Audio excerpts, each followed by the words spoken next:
is crunchy. Stay is crunchy and then milk. Stay is crunchy. It's crunchy and milk. If you have questions or comments, we have multiple ways we can be reached. Twitter is, of course, the best way for those who need instant gratification, and the show's Twitter feed is at SKiM Pod. SKiMPOD. For the more patient amongst you, the email address for the show is podcast@stayscrunchyandmilk.com. Crunchy again being spelled with a K. Stays crunchy. We're available via Apple Podcasts, Stitcher Radio, TuneIn Radio, Google Play, and of course the website, stayscrunchyandmilk.com. Now I ask that you please rate, review, subscribe, and share the show because honestly, I don't do that shit. And I need someone to pick up my personal Twitters are Tatum216, Lunchbox2099. And I'm your host, the internet's Tayrell713. Stays crunchy. I think I hit all the notes. So haphazardly, randomly enough, 10 years ago, me, this dude, another dude who was no longer down with the team, but he's still my homeboy, so we show him love. Sat around the coffee table in my house right here and recorded the first 2 episodes of this very show. And first episode, we was just like, let's just see what it sound like, how we doing, what it do. And as soon as we finished it, Ant was like, we got to do another one. We got to do another, because the intention was, of course, to just record an episode 0, see how it sounds, make sure it works, make sure it does what it does. But Ant was so hyped. He's like, we got to do another one right now. And so episode 1 of Stays Crunchy and Milk was recorded that day. It was a delight. And we've been doing it for 10 years. And I'm very proud of that. It's like a lot of people come and go and so forth. But week by week, like I said, we've only missed a couple of weeks. And if I missed it, I gave you a show anyway, because that's just how it functions. And so we ain't so bad at this podcast game, and I'm very proud of you gentlemen for your support and being a part of this, because anytime y'all come in like, I'm tired, T. Ant made 2 children in the midst of these 10 years. You know what I'm saying? We've had some people come, we had some people go, and it's been an experience, and I'm grateful for you gentlemen for being down with the squad, down with the team, down with this situation for this whole time. I am trying not to tear up, but I'm getting there. I'm feeling a little bit, so yeah, forgive your boy for that. But it's dope, man, and I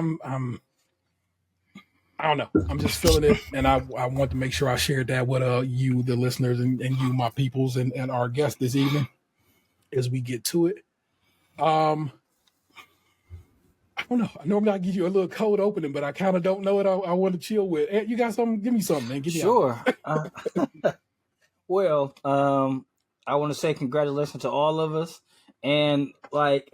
It's funny, we have some guests here tonight, and we are strangers to you, but we've been in your life for like 12 years. Like, we've been, not since the beginning, because T told me about you guys' show. I remember the first episode I ever listened to was you guys, Rod and Karen. It was Will and Justin. You guys were having a debate about Tyler Perry. And it was just like, there's podcasts like this? There's like, because before that, it was just like, I was a very loyal, like every week, I listened to every Kevin Smith podcast. Yeah. And there's nothing wrong with his podcast, but and of course I listened to Keith and the Girl. It wasn't very many podcasts out there. Right. But once I found what T found you guys, and he introduced me to you guys, it was just like a whole new world.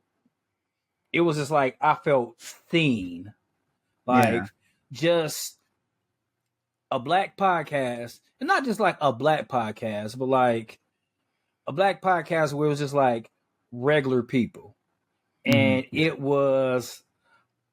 opened up a world because you guys listened to where you guys had on like Where's My 40 Acres, the Cold Slither podcast, which is defunct now, but like you guys had black podcasts on your black podcast, and it was just like I don't ever have to listen to Kevin Smith again. Not that I didn't, but I don't anymore. But you guys just opened up a world of what could be. And then after that, we were born. And so, like, first off, I want to just, like, give a thanks to you guys. Like I said, we've been listening to you guys for such a long time. Like, I remember the first time I was just like, oh, yeah, when Rod had a story about working at Wendy's. I worked at Wendy's when I was growing up, but inside baseball, that little piece of that little nubbin that everybody took off the piece of chicken, that never made it to a customer. I was like, man, okay, I felt like they was charging for them break meals, so that was clutch. you could get full without having to pay for it. Like, yeah, I'll eat them things all day to this day. Yeah. Yeah, it was like, more than words can express. Like, I appreciate what you guys bring to the table. It's been over a decade. Like T said, I had so many life changes since then, but like one constant is, going in the car or going to work, listening to the Black Guy Who Tips. Oh man, you guys have been in their lives at this point longer than I have. Factual. That is true. That is very true. I'm not Only even by kidding. about a year, but still, yeah, you know what I'm saying. But still, that is a factual. You statement. predate me by like a year or so. wow. Well, we appreciate it, my man. And goodness. of course, we're familiar with the show, not just from Aaron being on it, but I've listened to it more than a few times. I know the homie Nick Jew comes on all the time. Yes. So I'll check her out over there. This is her jam. I love me some Nick Jew, and it's one of the things where I have a tendency, I might be afar off, but I actually keep up with people more like than they think I do. I'm kind of one of them local type of people. And so I have seen you guys' consistency. I have seen you continue to put out shows over the years. Like, I might not always like reach out and rah, but just know that I am in the background. I tell people I always cheer. I might cheer silently, but I'm literally always rooting for everybody. And like you said, we've been doing this long enough to see a lot of podcasts come and a lot of podcasts come. And I recognize the usernames and stuff, Anthony Animal Thug. I remember the first time, I think it was a joke on our show. It was like, man, Tatum not a hard enough name. You gotta go like Animal Thug. Like, we gotta give this man a dope nickname. And Tay Rail as well. Like, I recognize your username from social media and stuff too. It's, I feel like especially Black social media it's like a big small world. So we kind of all know and get familiar with each other. And then, with y'all podcasting so long, I think it's almost impossible for us not to have heard of y'all, Right. It's honestly, we should have had y'all on just a long time ago, just out of pure, coincidence at this point. So we're going to make sure that happens. But, we will. But absolutely, man, it's dope. And we appreciate y'all being here. And 10 years is such a huge fucking milestone, man. Like, can't take that for granted. It's a lot of podcasts. We've looked up studies and stuff where it's like your average podcast makes it like 10 episodes. Yep.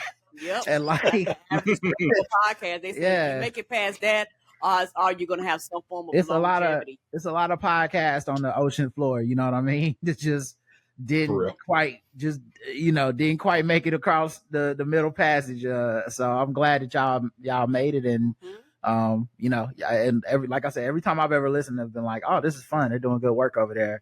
Thank you. That is praise from Caesar. And like I said, I tell people that you know what I'm saying, that y'all two are the godparents of this show. It doesn't exist without y'all, because y'all saying, Black people, y'all can do this, made me and Aunt say, okay, we can do this, and drag Box along and our other boy along with us when we first got it started.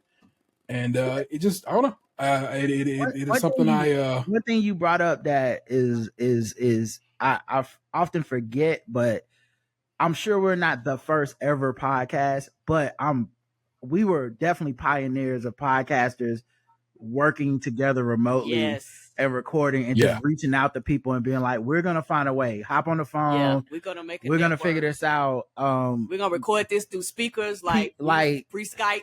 It's one of those things where, like, I would not be shocked if someone does a study one day and finds out we were like the first show on that shit. Because at the time, it was basically like you go to your computer, record into this device, and it was, it's like podcast is loser shit. You do it, you're talking to nobody, nothing's live really, no chat rooms, no Patreons, no YouTubes, really. Like, Couldn't make sounds or anything like that. it's just this audio thing where you do it by yourself and you upload it to the internet, and then hopefully people come back. And I'm not saying we're the first to go live and stuff. I listen to Keith and the Girl live and stuff, but Right. I feel like we're one of the first, if not the first, and definitely the first Black podcast to be like, hey man, we like your show.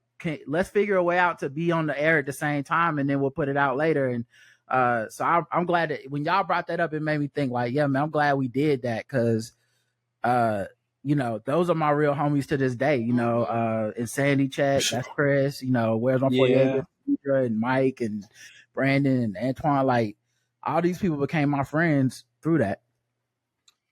Fish stick fly. I'm about to roll out. I was going to say this a little later. I might as well do it now because you bring it up and it's a good time. This is the list of people I know, and in some cases I met in real life via the Black Guy Who Tips. The official cheese eater of the show. That's Mrs. Rachel Smith. Is my homegirl. Me and Rachel got divorced at the same time. And via the show, we knew each other, and we basically helped each other get through our divorce together. We got it was like the exact same month we got divorced. It was terrible. Yeah. We got through our divorce together as friends. She's now remarried, a very happily married woman, and so forth. But me and Rachel's been on the show. I'm saying I'm very much. That's my homegirl. We talk all the time. Dexter from Shadow Dog Productions and Lisa Odom. I met them both at a film festival. They did a film festival here in Ohio. Wow. Came up here. I drove to go to that film festival because, you know, you guys said, hey, make sure you go, if you can, go check it out. I got a speeding ticket going to that film festival. Oh, no. Oh, It was no. dope because when I got there and I met Dexter and I told him, he's like, oh, man, here, I'm going to get you in free. Don't worry. You ain't got to pay, man. Oh, nice. Because I got the speeding ticket. That's a good dude. Dexter is a great dude. Salt of the earth. Like, For sure. I talked some years ago. I was like, man, I wouldn't mind trying to get together a local podcast festival. And because he had done film festivals, he was one of the first people I reached out to, and he was like, here's some steps you'd have to take to get it in. And it's probably easier than you think it is, but also more challenging than you think it is. So that's always something that's in the back of my mind, trying to get a local podcast festival going. There's probably some local people around here doing the dang thing. I wouldn't mind trying to support, all of us trying to support one another. right. Official librarian, Jessica Kang. Jessica Kang and I are internet friends, but we speak relatively regularly because I'm saying her people is from like Kentucky, which is just a state beneath us. So whenever she come through and got like, whenever she come back home, she almost always is talking about stuff that's going on in just north of there, which is in Cincinnati. So we always just show each other love and chat. So I consider that the homie. Aaron, Ashley 3 Classy, you know what I'm saying? Literally been in this house to record a show before and has hung out with me. We went to a foreign exchange show that we just both happened to be at and so forth. So that's the guy too. Amber P, my so-called bipolar life and healthy geeky Amber is literally met her at PAX in Boston. We talk regularly. We keep up on each other's Apple Watch. So you know what I'm saying? We still exercise and stuff. So that's another person. This is a random one that nobody's gonna know, but I'm gonna tell you. But anyway, DeAndrea Jones is somebody I grew up going to youth church with. And when I had Facebook, of course, I was in the Black Guy Who Tips Facebook group, and she saw my picture and was like, "Is your mama so and so?" And I'm like, "Yeah, who? Oh, yo, Bob and Cookie, that's your people. Oh my God, how's your brother?" We reconnected years after I had been not going to church, just via the Black Guy Who Tips. I just find it so wonderful. There's probably plenty more that I'm not intentionally leaving out. So you know what I'm saying, as Nick says, charge it to my head, not to my heart. But I want to just give, like I said, I want to give y'all peas, man. It's just I came across the show through the most random things. I've been on Twitter forever. Some dude tweeted, "I'm about to listen. Oh, it's my favorite day of the week. I'm about to listen to my favorite podcast, Gamer Tag Radio, which has been around forever, y'all. It's one of my old school podcasts that's been around for like I think 20 some odd years." Shouts out to Peter and Paris and all those guys who do that show. And he said, "And the Black Guy Who Tips." And I promise you, it was just those words stuck out to me. I'm like, wait a minute, I'm a black guy and I tip. Because of course, you know what I'm saying, we all know the stereotype that black folk didn't tip, but we do. And I was like, let me get us a listen. And it was over. It was done deal after that. You know what I'm saying? I dragged Anthony along for a little, made Box listen to a few episodes. I shared with everybody my full disclosure. I didn't know that stereotype until T explained it to me. I'm glad about that though. That's kind of dope. You know what I'm saying? Yeah, that's a good thing. That's a good thing because, like, I remember our local sports radio. This is also before I started podcasting. We would have like the CIAA tournament come to town. That's the black college tournament for North Carolina. And these white men would have these jokes about black people and how like the restaurants weren't going to get tipped and shit. And they were bringing like this black dude who was kind of like a buffoon, and he'd lead the jokes. And I used to get so pissed because I'd just be like, that's not funny. One, how about y'all talk about the racist policies of these hotels and restaurants downtown? Yes, because we talk about the fact that they like discriminate. They change like the dress code. They raise rates. They raise the money rates. They make tipping mandatory. Yep. As far as like a gratuity, they charge when they don't do that. When like NASCAR comes to town, they don't do that shit. Or the NCAA. So like, I used to get pissed, and then also as a waiter, I used to get pissed because that was a huge stereotype of black people don't tip. And my thing was like, I don't know, I think everybody tips when they get good service, but the kind of person that think black people are inferior and won't like spend money is probably the kind of person that's not gonna give them good service. Seems like a real catch-22 right there. And so for sure, I didn't have that issue when I got stiffed by everybody just as much as everybody else. Like, and I'm not saying it was a high rate of getting stiffed. It was a low rate for everybody, but I mean, it wasn't no rhyme or reason. Some day it'd be an old person. Some day it'd be a motherfucker that's sitting over there smoking by himself. Some days, it'd be black people. Some days it could be anybody, but black people got stuck with that thing. So that was the reason I chose that for my blog name at the time, was to be like, I'm a black guy, I tip. And I'm glad that it reached you in that way, as opposed to the people who think like, oh, he think he exceptional. Oh, the only black guy who tips. So it's like, I never said the only or anything, just I'm one. And if you know one, then stop using that stereotype. So I'm glad it reached you. Yeah. Again, that's how I set foot in this. And like I said, everything radiates from that one tweet, which is so funny to me. And Twitter is such a weird place now. Yeah. But once upon a time, Twitter was kind of brilliant. I miss people tweeting stuff they liked. Me too. It's not that no more. Yeah. I miss that. Yeah. We used to try to get something trending because we were into it, Yeah. I'll sure. never Now forget since I'm mad that about day. I was sitting like, well, give me a little inside baseball. We worked together. And he walked past my desk and he was like, man, I was listening to this podcast and they was talking about Captain Crunch cutting the roof of your mouth. And I'm like, what? And I listened to it, and it's, it's part of what we do now. And Stage Crunchy and Milk is Captain Crunch's tagline. So it's a direct derivation of it. And I never put that together till just now. And because like I said, when Ant said Stage Crunchy Milk is the name of the show. Yeah. I was like, fuck it. It rang in my head, like just because some old commercials were saying literally Captain Crunch would like say Stage Crunchy and Milk. But now you put it back to that, bruh. Yeah. You done blew my own mind on that one. Karen just bought some Captain Crunch on our way from the store coming back here. So it's on my fridge right now. Yeah. She just got delivered this morning. She gonna eat it all herself because I do stay country milk and it tear the roof of my mouth up. So she got my roof of my mouth goodness. Feeling like the LA feeling like Staples Center and shit. But it's hanging from the roof of my mouth. I'm good. Oh no. Oh my goodness. All right. My youngest child told me make sure I tell y'all hello.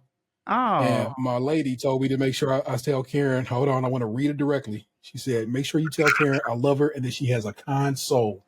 Oh. So there you go. That is from Vanessa, who loves you and says you have a kind soul. My kid listens to the show. In fact, y'all have read his review on the show. He told you when there's one of his reviews that y'all get too many, so I'm definitely not gonna know it. But he was like, I listen with my dad because we have been listening since he was itty bitty. Wow. So, that's a family business, you know what I'm saying? I do this with my folk. But let me spit some flows right quick and do his proper introduction. We will get into an actual show, people, and we're gonna talk some more to Ron Karen. Worry not, I got a bunch of questions. I'm sure Ant does too. It's gonna be great. And here we go. Oh wow. 10 years, a decade. Isn't that wild? There are so many shows that do three episodes and then fade. And y'all have been in here for the long haul. So many things have changed over the years in the world, in your lives. And here you are still doing your thing. That's something to be so proud of. I was thinking about it, and I just bear with me. There are people who were learning their times tables when your show came out. Now they can serve in the military and vote. Like, you know what I mean? Like, putting in perspective just how much time has passed, and it's just amazing. And I'm so proud, and congratulations, and rock on. Peace to my nigga Josie Mo, and we gonna keep it moving like soul to soul. Tay Raps is the coldest, even though I feel like the oldest 28-year-old I know. Remember back in the days on the GTA when me and Aunt Gillis used the bus pass. Now I go out on the road, come home, see my kids like, damn nigga, when you get a mustache? In 98, lost my stepfather. Around the same time that I met my partner. Going around campus as shit starters. Goddamn time passes like Brett Favre. And if you try to catch up, then don't even bother. That's why I can't do the shit I used to do no more. This world will try to break you with lies and fables, make you not even believe in you no more. Had to get back to me, get back to mines, get back to fam, get back to rhymes, lay down at night and say without shame, today I'm a man, today I was a man, tomorrow I'll be the same. Be a bonfire when others are just flame, be a memory when others are just a name. That's real words from a true heart. You can't take it as an old ending or a new start. What's your thought? Hello and welcome to it. It is Stays Krunchy and Milk, Cleveland's longest running podcast. Check me on it if you think I'm lying. It's episode 494, and no, we aren't working loss prevention in Winnipeg. I am your host, the Stereo 713, joined as always by my best friends, the man of 1,000 nicknames, the 216 is on, Chesterfield Rockwell, Big Anthony, Animal Thug Tatum, Tatum 216, it's my homeboy Anthony. Hello. Welcome to our podcast. Of course, along with the big homie, Lunchbox 2099. All right, this one's going to have a little Cleveland flair in it. not in what I actually say, but if you listen to the whole song, they would be there. Okay, fair enough. You called yesterday to basically say that you care for me, but you're just not that... Blah, blah, blah. That you care for me, but you're not... What the hell? That you care for me, but that you're just not in love. Sorry, the lines were all kind of moving. Immediately, I pretended to be feeling similarly, and you led me to believe I was okay. To just walk away from the one thing that's unyielding and sacred to me. All right, who is it? That's a Mariah Carey breakdown. Man, ding, ding, ding, ding, every ding. time you read it, it don't sound anything like what you're reading to me, man. That's the point. Where? Yeah. Oh my goodness. My lyrics, of course, is from North Carolina's own Little Brother. That is from, off the song When Everything Is New from the album Get Back. It was either going to be a North Carolina flows, or I was going to go to upstate New York and put them Griselda dudes for Karen's family lineage of upstate New York. But I went with Little Brother because I love him, and I'm just glad. I just like that verse. I'm just glad you didn't do the baby. You know, I feel like that's the only rapper from Charlotte, North Carolina anybody knows. So I'm like, And I'd have been like, Well, Could that have worked for both? Because wasn't he born in Cleveland? he was born in Cleveland, so that would have been perfect. That would have been perfect. I mean, until he ruined But it. he did shoot a nigga down in y'all state. He didn't shoot nobody up here. And I guarantee our Walmarts are probably worse. If he would have shot somebody in the steel yard, he probably would have just walked away and been scot-free. That would have been a Tuesday. That would have been a that, Tuesday. that was the Cleveland jumping out in him. He was like, Oh, That's exactly what it was. literally. yeah. Oh my goodness. And of course, we are joined by none other than the Black Guy Who Tips podcast. It is Rod. It is Karen. I am so grateful to have you guys here. So excited to have you here. Excited to ask some dumb questions and hope you take them well and so forth and so on. It's going to be great. Welcome to the show. Thank you so much. Yeah, I feel like we're supposed to have a verse too. So, feel free. Pumps and a bump. How now? Now, many say a big butt, but if you're hip, you know that it's a phone crud. It's making the brothers go crazy in the 2G. Shake like a bottle girl, fine as wine G. So when I hear I got a step to a fine thing, never been a coward because it's an east side thing. Just step right up to the girl with the big butt. Tell her what's up. You got them pumps and a bump. No Right. lie. Yeah. You No just, Rocket, lie. you just said that the other day, I right? just sent like in our Instagram group Yeah. chat. I think pumps. I literally watched that like last night. Yeah, I sent it to our group chat. Like Yeah. the pumps and the bumps. Like I'll never forget. Like I think I was a junior in high school. My cousin was obsessed with that song, and it was old at that point. But I'll never forget. Like all this is before twerking, but like her and all her friends is like dancing to this song. I'm like, this song is. What happened to you, Hammer? What happened to He definitely shocked us all. Nobody was Yes. ready Yeah. for it. I was not ready. It's weird too, because like I know now probably people go up for it more than they did at the time. But because I don't know why, because he's not a bad looking man, but like there wasn't even like okay, I see what you working with, Hammer. It was like, bro, what you doing?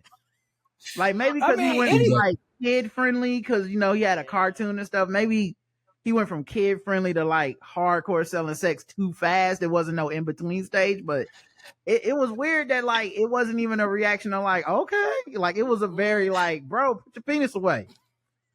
Yeah, that was what it was for me. Like I was used to Hammer penis, not Hammer's hammer being out. Yeah. I don't know anybody like who's comfortable with a banana hammock that's not French or Italian. Like, no, man. I feel like male strip clubs have been in business for a reason. There's people are into it, but they just didn't want it from him. It was something about him doing it that made it be like, ugh, even though, like I said, he's not a bad looking man at all. But did he become a preacher later on? Yeah, like a week after this. But the thing is like, I understand. See, this is the thing. Like, stripper culture for women is one thing. Right. But like stripper culture for men, like they have one male review. It's one night only. Right. Like I don't know any male strip club that's open every day. So Hammer, I don't know what he was thinking. It was just weird. Like you didn't even see like other dudes into it. Like nobody, like I don't know how that happened. I feel like I haven't gone back and looked at the video since. But like I felt like it was forced upon us in college. It was like it would just be on. I'd be like in the caf, like, come on, put your dick away, man. I'm eating chicken. But it does feel weird that not nobody was into it. Feels like an over the top, like reaction, as opposed to like a few. Like it would make more sense if it was like 25% of like people liked it, and then 75% of us was like, put your dick away. It was like 98% of people saying, put your dick away. The worst part about that video is his dick was the main character of the video. There was no pumps and no bumps in the video. I didn't see not one pair of high heel shoes. It was only dick. It was women in the video, but I just feel like his dick took over the focus of the whole thing. It's I think he wanted to do some rump shaker shit, and it just turned into his pelvis thrusting so much that we was like, bro, we didn't come for this. No, we did not. Like that's what Rex and the Vex stood. It was all dicks and no saxophone. It was all dicks and no saxophones. Was it Pray? Because he had that song Pray, right? That's why we pray. It was on like his second album or first album, yeah. We got to. So he was definitely praying at some point, and then decided I'm pulling the dick out. Is that when he was on Death Row? Let's be honest. That was the Death Row album. That's a lot of preachers move. So like, that's not their fault. Honestly, when he started talking about praying, we should have seen the dick coming. Like, oh, this man dick out one day. Said the penis went too far behind. Oh my goodness. It was like a dick metronome. It just kept going. Like, I don't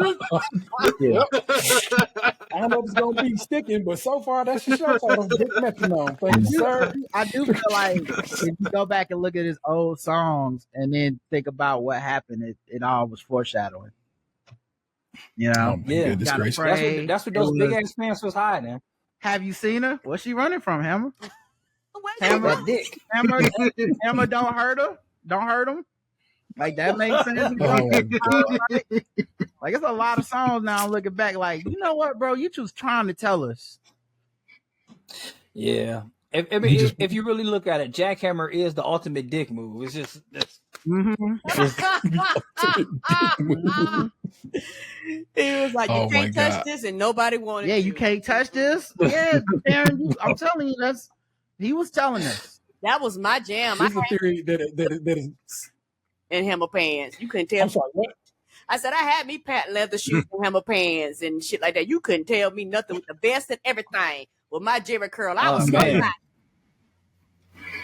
All right, so that is not my intentional question, but it's a good question. I don't dance. I'm a black man who don't dance. Just I always felt uncomfortable, never felt good in my skin enough to do it. I kind of will shake and shimmy at a wedding or something like that, but I don't dance. Were y'all two like dancers? Were y'all saying? Were y'all people who attended dances and got out there and got your groove on? Like, was you a parent dancer? Yeah, I'm about to get out here and have a good time. Parent dances and I don't. Roderick, no. Like, as long as the music is going, I will be moving. Yeah, I'm too self-conscious and had anxiety and shit. I'm like, fuck it, let's go. And I'm an introvert. I like talking to people, getting to know them and shit. But like, if it's a thing where like my brother's wedding, like I danced there because it was my brother's wedding, but in general, it's just not my thing. Yeah, I barely danced at my own wedding. It's rare that Roderick actually moves like, and you know, as you get older, your body changes. So I drop it like I got a 401k now, you know, and so I very nowhere near as low as it could have been. No, like I got health insurance now. Like the moves are really different, but I do get out there and move around. Nice. You can only drop it with a 6% match. Come on. Come on. You better be matching. That's the only thing to go get me moving. Oh my God. I will sing at like weddings. Like I can't help myself. I'm not playing a song. You know they're gonna end up playing Don't Stop Believing. That just trust me, it's mostly white weddings I've attended in my time. Black folk ain't playing Don't Stop Believing too much, I don't think. I'm about to say you play that song, I'm on it. It's my shit. God, I love that song. You know who I left off this list with no intention, so we gonna clear that up right this instant. Is of course one Nick Jew. Yeah. I want y'all to understand, like I said, I just said it last week on this very show, but I'm gonna repeat it to y'all too, because y'all, like I said, Nick used to call into y'all show from Oakland, and I remember that shit. Like, that's crazy. You know what I'm saying? There's somebody calling from Cali over here, and so forth and so on. And y'all always had fine interactions with her and so forth. And I think we end up just clicking up via probably when she had a Facebook page further back in the day, and just been riding ever since. And then we went to DC. Forgive me, Poughkeepsie. I always like to correct myself on that. We went to see a play a couple of years back. It was a Sailor Moon production. They did Sailor Moon live. Oh, okay. It was amazing. You know what I'm saying? If you like Sailor Moon, you got to imagine somebody doing a whole Sailor Moon production live on stage. It was amazing. And it was a part of Japan selling the Olympics at that point in time, I think, or something like that. They just came through with a bunch of like historic stuff. But that's when me and Nick finally, after so many years, met in person. My family loves Nick. My lady regularly talks to Nick. I talk to Nick all the time. We have a whole other show that we do with Nick. That heads up, people, is coming back in about 2 weeks. I think she said she's a little busy for the next couple of weeks. But the Great American Baking Show has now appeared on Roku, and that's what we do. We review those shows, and so we are going to. Yeah, don't worry, we are going to do that series as well. We just got we gonna wait a couple of weeks, and we'll get to it. But love must be shown to one Nick Jew, because that is my folk and my people, and I love her to death. And like I said, my people love her to death. She's good people. Nick and Reggie, they're really good people. And when we was talking about how the internet and things used to be different, this is before people had agendas and brands, and people were literally just being themselves. And we ended up meeting Nick and Reggie in person. And like they did started their podcast like 6 months to a year after that. And we was talking. Me and I just sitting listening to them talking. We was like, y'all should start a podcast. They looked at us like we were crazy. But we was like, no, it's the way y'all communicate with each other. Like you can actually, sometimes you can tell that there's something special there. Yeah. And so, Yeah. same thing. Nick comes to North Carolina. My mother-in-law asks about Nick all the time. Yeah, I think she like did a Thanksgiving with us at one time. Mhm. You know, like we seen her was in New York. Like I probably text and talk to her, you know, once a week or so. And yeah, just another example of like this internet shit is like real. You can make friends off of it, and Yeah. you know, like she's just one of the realest people I know. Period. Once upon a time, people, the internet used to be a very chill place that you can make friends at and not, you know, make enemies at and so forth. It's changed a lot. Now, Rod, you said you mentioned most about you was on. What's the hip hop message board you was on? SHO. What was it? SOHH. SOHH. Support online hip hop. All right, so you was an SOHH dude. I was an OK player. Them motherfuckers was not cool. It was the weirdest internet beef ever, and I didn't know why it existed as such. I'm an old school game player. Like if I went and logged in, it says charter member. I've been there for almost since like they opened up the website. So that's one of the ones that I it's still my homepage all these years later. Wow. I'm being the boards, It but doesn't seem like OK player aged better than SOHH, but that could just be a me thing. I think I aged out of the message board life. You know, I think it was starting to affect me, some of the negativity. And I remember I used to share like our podcast on there, and you know, it would get less traction obviously over time because either people are listening or not. But you know, you share it, and it's like it was one of the first places we got feedback and comments and fans and stuff. So that was like really cool. And then just at some point, it just turned into people being like, man, you know, like, let me say some trolling shit to you. And I was like, I don't know if I want people like joking on my wife, especially in the way that they do it. Like, it's not it's like you said, it's real to me. So you making jokes about like my wife, my relationship and all this stuff is a lot less, it's less entertainment. It's more like, oh, if I saw this person in real life, they wouldn't talk to me like that. Agreed. And so I ended up leaving the message boards, but it was, even when I was there was like a weird kind of detachment I had from certain things, because like I thought it was weird people didn't like people from other message boards. Like, to me, that was a weird thing, that like they just talking about hip hop over there. Wouldn't we be friends? Shouldn't we all be like, oh, we love the Roots too? But these motherfuckers was like, man, fuck them. It's like, I don't even understand what just happened. I never got it. It never made sense to me. I was only in like 3 boards on OK Players boards, and it was the lesson, which is where they talk about music, tech stuff, which came years later. Actually, they didn't have the tech board initially, and Past the Popcorn, which is where they do entertainment stuff at. Okay, and those was the only places I hung out at, and it's like they're very specific. Even now, like, so I use Reddit a bit, but I silo off my use of Reddit very specifically. It is I think I just burned out or something, because I used to love being on there entertaining people, but also, you know, the podcast took off and I had an entertainment outlet, and Twitter kind of replaced the message board for me.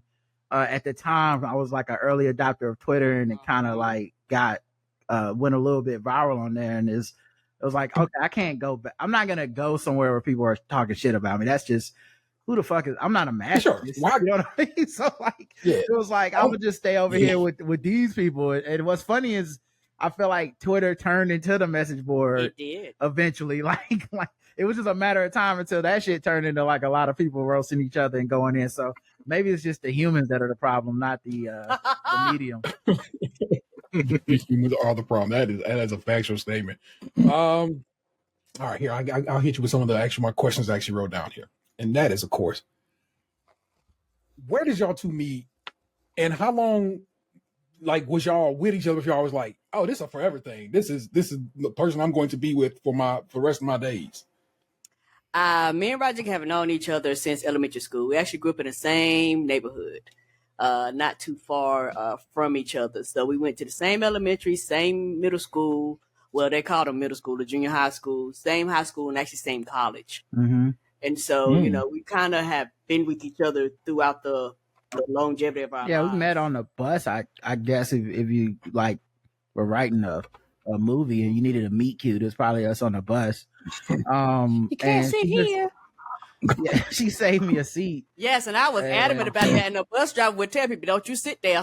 Yeah, so she saved me a seat, and then she just started saving it for me every day, and we were friends, and we would talk every day. We talk over the summer on the phone and stuff, and you know, eventually, like I think 15 or 16, I asked her to go with me. You know, I don't know if y'all remember those. Y'all remember those days, the courting days, and it was one of those things where Roderick was special because I'm an extrovert and I talk.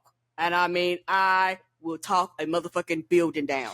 And so it was one of those things where Roger would sit beside me and he really wouldn't talk. I would just talk and I would just, and he would listen to me. And it'd be one of those things where he was one of the few people that actually remembered what I said because I talked so much that most people dismissed me consistently because they thought I was just yibber yakking. And so I remember when me and Roger had first started dating, he would tell me things and I just would not believe him. And then I remember he had brought up something that I had said a while ago. And I was like, something special about him. He actually remembered what I said. And that's what kind of drew me into him. Because like, okay, he actually cares. He's not actually just quote unquote appeasing me, you know. And as I've gotten older, I understand why parents get irritated with talking ass kids. Because I was one of them talking ass kids. Like my mom would fall asleep and I wouldn't give a fuck. I would talk her. She'd wake up. I'd still be talking. I was that kid, you know. So it's like as an adult, I was like, oh shit, I was fucking nerve wracking. You know, as a child, and I am very grateful and thankful for Roger. But yeah, about 16, I think it was it right before your birthday or my birthday? I think it was right before my birthday. Your birthday. My birthday, yep. So, and then the other thing was, I proposed when we were in college. Mm-hmm. I want to say I was maybe a junior and she was a sophomore or something. So I guess, you know, but even before then, I thought, you know, this is the one for me. This is the person. So, you know, very fortunate to find a person is, you know, I feel like people have all these like hard and fast rules about relationships, but I don't really subscribe to any of that shit. I feel like it's different for everybody. And if you know, then that's when you know. And that's when I felt like I knew. And I mean, I still feel like I know. So it's like, it seems to be working out. So I think it was fine. He must do love me. Glad he did in the contract. Yeah. We end up every year, you know what I'm saying? Everybody check off the paperwork. I get an annual renewal. So I'm good. Oh my God. I love y'all love story. I love the of course you say again. I know y'all because it's like you know I love the story y'all talk of her take. I actually go to a play. Yeah. And I remember hearing that story and thinking how sweet that was. I don't know, man. I dig it. I dig y'all too as a couple. I mean, I get it. You know what I'm saying? Y'all do entertainment stuff, but I like y'all too as people who have found and held on to love in a way that I'm like, hell yeah, that's that good, rich, loving history that I love to see. You know what I'm saying? The thing is, we actually believe in love, which is something a lot of people claim they believe in, but they actually don't. And you can tell it just by talking with them. Like, oh no, you don't believe in like love, the foundation of love, and just a pure love. Like, you know, some people's love comes with all types of strings and attachments and things like that, but you know, I believe in the foundation of love. So that's why a lot of the TV shows, a lot of reality TV shows that kind of poke fun at love, I don't watch because I'm like, no. Y'all are making fun at something that I personally take seriously, which is love. Yeah, I think also just in general, it's just different for other people. It's different for everybody. So it's what you define it. You know, hopefully, you know, if that's something you're pursuing, you can find it. But, you know, I think is a lot of it is just attitude and luck and work and all that stuff working together. And I'm glad that the main thing for me is I'm just glad to be happy. You know, I feel like there's people that got all the shit on paper and then they just seem miserable. You know, it's like, and I mean, you, as someone that went through a divorce, I know you understand and just say like, is not just the optics of it. You know, it's like happiness is even if somebody's alone, you could feel the happiness come off of them. I think it was this porn star Zoe Zen has a TikTok that went viral, and her TikTok went viral as relationship advice. And one of the things she said was, don't take advice from married people. Don't take advice from single people. Take advice from happy people. Now, I don't know how many people know that she's a porn star because they were sharing that clip and I was like, I know that. I didn't know she was over on TikTok giving great advice as well, but ma'am, you're a legend in 2 games. but that, Like E.B. Kirkland. Yeah. I like the porn star TikToks where they talk about being cool with dudes with small dicks because that's my wheelhouse.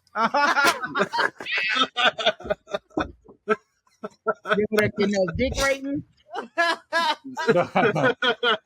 Oh my God. What is up, SKiM Pod? This is your boy, Mike Fowler, aka Cousin Cecil.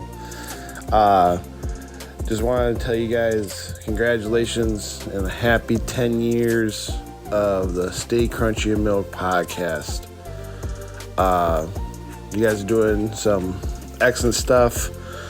Like I've said before, the genuine friendship banter of this podcast is probably what keeps this going strong. And of course, the dedication you guys do to, put your name out there. And I was even with the Bake Off, all the other things you guys like to do under the SKiM umbrella, basically. Keep up the good work. I was here's to 10 more years. Congrats. All right, peace. I'm out. All right, this is a little random, but this is something I thought about myself. Y'all can consider it for a little bit if you need to. Your top 5 all-time movies, like never miss. If you see them on TV, you're gonna sit and watch them probably all the way through, so forth and so on. What's the ones that you're like, this is my shit? Because I know you guys are legitimately movie critics. You know what I'm saying? So associated critics and shit. So y'all, I trust y'all have good opinions on off such the matters. top of my head, I'm gonna just freestyle. It's probably mostly action movies because Impossible White Man is my favorite genre. So probably Die Hard. Definitely Enter the Dragon. The Dark Knight, Black Panther, and for that last one, I'll put a comedy. I'll say Half Baked. I've memorized that movie, but it could honestly, you can ask me 3 minutes from now. I have 5 different ones that I feel just as strongly about. For me, like I said, and it's going to vary. The Color Purple, that's a comedy to me. Okay. If you watch it so many times, I can see why. Yeah, it's like I quote lines from that like all of the time. Like it is Everything you do. Yes, until you do right by me. You told me. You told Harpo to beat me. Harpo to beat me. Yeah, so we quote lines to each other all of the time, and so that John Wick, anything in the John Wick franchise, I love John Wick. I'm gonna get you, sucker. One the same thing. I consistently quote lines from that movie all the time. Happy Gilmore, the same thing. Consistently quote lines from that movie all of the time. And let's see, 5. That's a good one. You know what? I would have to go Avengers Endgame. Because I just absolutely love that. Anytime that's on, I will literally stop what I'm doing. I know that's a movie that you're gonna be there for 45 hours. I don't care. If it is playing, I'm going to watch it. It is number 1 on my personal list. I saw it in theaters like 5-6 times. I cried every time. I still cry. Like I watched that. Somebody will have a TikTok or a Twitter or just that. You know what I'm saying? Cap sitting there all beat down, and he get that on your left, and it's like it's just tears in my eyes. It's just over for me every time. I can't believe they pulled that off, man. Like just as a nerd that just grew up on that shit, and I remember seeing the first Iron Man and that Avengers scene at the end, and I was so excited, but I was also like, how the fuck they gonna do that? Like, Because at that time, everything that had come before had been way more misses than hits. Mm-hmm. Like at that point, you Yeah. probably could count on like one hand the amount of like untouchable good shit that was comic book related that it came out. Like Blade had some hits. You could argue the X-Men had some hits. I thought those they took it serious, but you know, I don't know if they aged the best. But I remember at the time being like, oh, they gave a fuck. Okay, they went and hired some real actors, but that motherfucking Iron Man was so good. And oh, you could argue, of course, Spider-Man. You know, like Sam Raimi, Spider-Man 2 and stuff with Doc Ock. I feel like at the time people loved it, and bruh, like 20-something films later, you get Endgame, and I'm now in a room, a movie theater, and everybody's a nerd. Mm-hmm. You know, because at first it was just for the nerds. It's like, oh yeah, Iron Man, Thor. Like, this is for nerds. Yeah. Like, I'm coming in here, and the rest of these motherfuckers are like, I guess I'll go see a movie. By the end, everybody in that motherfucker was a nerd. They understood multiversal theory. They was, you know, they didn't think it was crazy a raccoon could talk. Like, it was, oh man, it's so, what they did was so dope. Yeah, that could have been on my list. Like I said, I feel just passionate about Karen's list. Yeah, like I said, and tomorrow that list is liable to change. Yeah. But you know, like those are my movies, particularly with Endgame, because I didn't read a lot of the comic books. Roger was the comic book nerd, so a lot of times I would use him as a reference when I seen something. Who that? What that mean? You know, and things like that. But as time went on, the movies were my comic book, and so that right there, it rewarded the true comic book fans, and it rewarded the people that had literally been sitting and watching all of the movies. Mm-hmm. And so it was such a great reward, and I will never forget looking at the screen when Captain America picked up the hammer, looking at the screen when the portals opened, and actually physically sitting in the theater pre-COVID time and just feeling the energy of everybody around you. It was something special that I don't think I'll ever forget in my lifetime. I tell people all the time, I think I have enjoyed this post-Endgame Marvel output, but a lot of people have been kind of so-so on it. And I almost always feel like they have it's that post-Endgame high. Mm-hmm. Like you can't get there again. And so everything else just seems less than. And I'm just like, you got to take it as it is. That's what comic books are. Like that's what like I think the audience left Endgame, and then the next movie came out, and then they realized, wait a minute, this is what the nerdom is. It's not a steep hill always going up. If you like comic books, you know it goes through major event, kind of some trickle down, fall off, some comics you want to fucking forget, a couple editor choices that you're like, what the fuck was they thinking? You know, like Ben Reilly Spider-Man, what the fuck is this shit? And then, you know, eventually they bring it back with like a new villain and a new thing. And this felt like the first time people saw the entertainment as like, oh, I have to read all this. You know what I mean? Yeah, because that's how you keep up on it. And your little text at the bottom that says this took place in issue X99 of you know what I'm saying, superhero whatever. So this new Guardians movie was the first time since the new phase started that I felt like I was back in the old phase with the quality and the story. Like I cried twice during this new Guardians movie. Yeah, it was really good. It was excellent. And then the other thing with like Guardians and these movies now, Disney Plus is that little asterisk, right? Everything on Disney Plus is the little asterisk in the box. It's like, you want to know why Wanda went crazy? You need to watch WandaVision. You're like, oh, if you don't, you just watch Wanda and, you know, beat up Thanos and lose Vision, and then you're like, damn, she out here killing people. It's like, but you watch, don't make sense. you're like, oh, she had a whole fake family situation happening out there. Okay, so I do feel like that's that asterisk, and yeah, Guardians was so good, man. It gave you that old thing, that old feeling, because also it's not introducing new characters. It didn't have the albatross of like Chadwick Boseman's death hanging over it like Black Panther 2 had, right? Which I think Black Panther 2 would have been able to achieve that too, but you know, I mean, it was actually a real life sadness that happened. It's hard to keep it as just a movie in your head. I finally gave that a second watch like 2 weeks ago to try and see if I felt better about it on the second time. And I did a little bit, but it's still, like it's still missing that soul that It's a lot. Yeah, he provided. Man. I really couldn't like.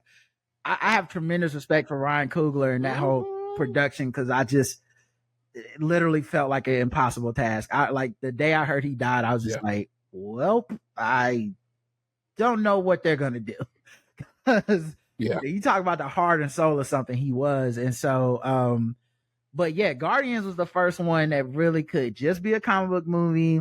The meta stuff to it was more like these actors are leaving these roles, but it added to the film. Like if you ever seen an interview or something, and Zoe Saldana's talking about she don't want to do this role no more, it gave higher stakes to the character. You're like, oh, are they gonna kill the character? Or what kind of ending are these characters gonna get? And James Gunn delivered. It's his last film with Marvel, probably. He's going to DC. So it just had everything working for it. And I still enjoyed a lot of this phase of movies, to be honest. It's just I like you said, it's just fucking impossible to live up to Endgame. Like you had basically a 20 movie streak of wins where maybe let's say you don't say 20, but let's say you had 15 good to great movies out of 20. That's a lot of content. The next phase was just not gonna happen, bro. So I think I was able to not be as harsh towards the Marvel thing because it was now the other thing about this phase I love is it's way more inclusive. We're getting away from just Chris's doing all the major roles. So I'm also rooting for the diversity behind it in front of the camera. So, when they're introducing a Miss Marvel or that's Miss Marvel. Okay. When they're introducing a Miss Marvel or Shang-Chi, I'm doubly excited because I'm like, oh, cool. Some other people get to feel what I felt. And so maybe I'm rooting for it too hard. And true. And also for me, I'm very sensitive because for some reason, everybody gets this fatigue when it comes to non-white men. Women fatigue, blacks fatigue, gays fatigue. All of a sudden, everybody's motherfucking fatigued. And so for me, it irritates me personally. And I understand people are going to have critiques, and some of the critiques are valid. But some of these critiques are based in Gamergate and all this other shit too. It has absolutely positively nothing to do with the content itself. It's just the fact that it's not based in whiteness. Also, a lot of times people just be talking. Agreed. So you can't really even get like my favorite thing now is when a movie doesn't do well, and it's normally some fucking movie that we all knew wasn't going to do well, right? Like say Aquaman's going to come out, and Aquaman 2 is not going to probably do that well at the box office. Boy, every headline that weekend has comic book fatigue finally set in and all this shit. And then like a good movie that we are looking forward to, that is the 29th Marvel movie, comes out, like Guardians of the Galaxy, crushes at the box office. And all of a sudden it's like, no one's going to stop and be like, well, clearly it's not comic book fatigue. It's we don't want to see shitty movie fatigue. Right. That's exactly. And for people to come out their homes, particularly with COVID, a lot of people have invested in big TVs. They've invested in projection screens. They've invested in good chairs. They've invested in personal gourmet popcorn machines. So they're going to like, bitch, you're going to have to do something real good to get my ass at this house. But the good shit does get you out the house. Fucking Mario Brothers. Mario was good. It's like the first $1 billion, like the first $1 billion video game movie. You know, like people like that kind of shit. It's just, you just got to put it out there. Exactly. Agree. Before I keep going, y'all got questions or anything? I don't want to be just rattling, taking the show over. I'm saying, gentlemen, y'all got questions? I'm good with my drop-ins. Very good. I did want to say, I do use your technique not only when watching movies, but when watching shows. Where Rod said that pause the show, ask them if they have any more questions before you move on. I definitely use that technique. Like this whole season of a Snowfall. Pause it. Do you have anything else you want to say before we unpause the show? Yeah, and what I do is I like to muse on the question because I don't know the fucking answer, and they're gonna tell us after the commercial. So, like, you know, Karen will be like, you know, we're watching Star Wars, like The Mandalorian or something, and she'll be like, well, I wonder what he's going to do with that sword or whatever. And I'll hit pause and be like, what do you think? what could he do with that sword? I mean, he probably could fight somebody with it. They could sell it, go to a pawn shop, and after like 2-3 minutes of that shit, be like, you could just hit play. I'm like, okay, well, we can talk more. I need to And embrace this technique. Currently, my technique is, I'm watching this for the first time too. That's what That's probably not gonna get me nowhere. That's what I tried a million times. That's not gonna work. And this technique solved everything. Work. Yeah, I tried. It definitely works. I tried to. We both watching this. How would I know? I tried all that. She didn't give a fuck. She was still ask the question out loud anyway. But somehow magically, a lot less questions the last few months. Hey, this is Rachel, aka Get Off My Planet here, to wish all of y'all over at SKiM Pod, aka Stays Crunchy and Milk, a very happy 10 years of making a beautiful podcast together. Here's to 10 more beautiful years. I'll even throw in like, hey, do you want some water? You want a cold water or warm temperature water? Can I get you a snack while we talking about this? Also, what I'll do is like, get me a bowl of cereal. I'll let us sit there for like another 30 seconds in silence.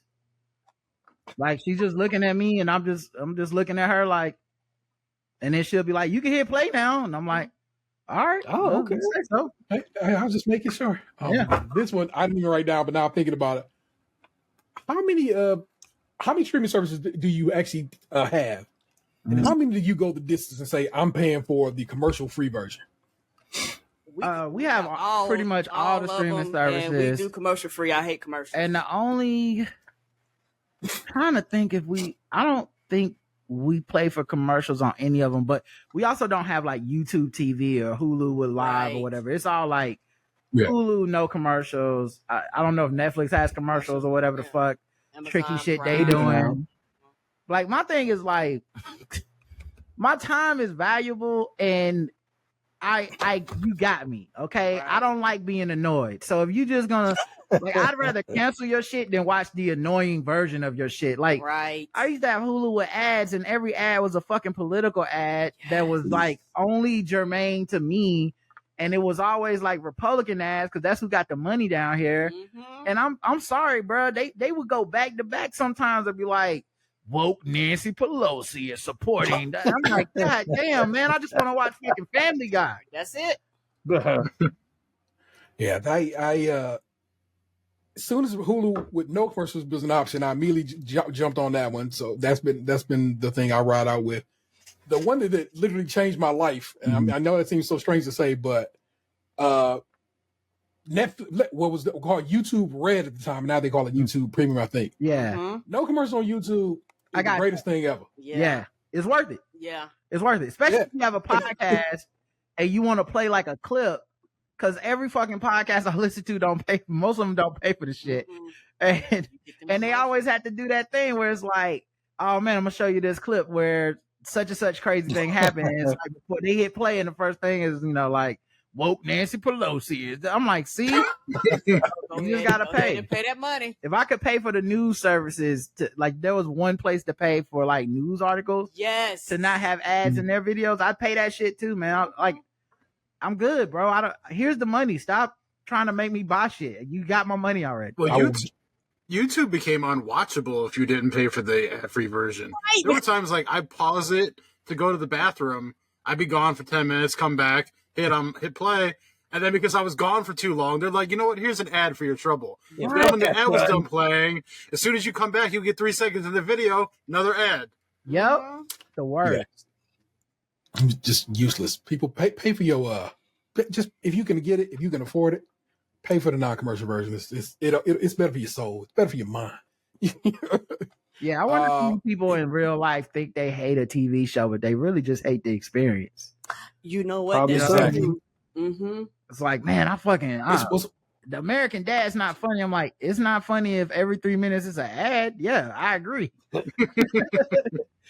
What I found interesting is discovering just how short sitcoms have become in the present day. You know what I'm saying? It's a TV 30 minutes, but in reality, it's about 19 minutes of show. Yeah. Right. You can really eat good and fast if you just don't have no commercials. 15 to 19 minutes. That's normally the length. Well, 15 is way too short.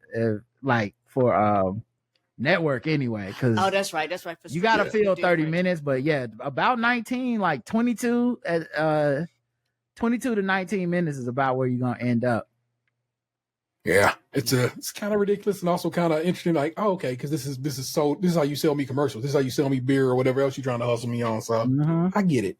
That's what's going on. All right, this one. What's something you think people get wrong about when it comes to podcasting? You know what I'm saying? You discussing podcasting with somebody, they be like, oh, you must be doing X. What do you think people get wrong about podcasts that you would like to correct them on? Everybody think it's easy.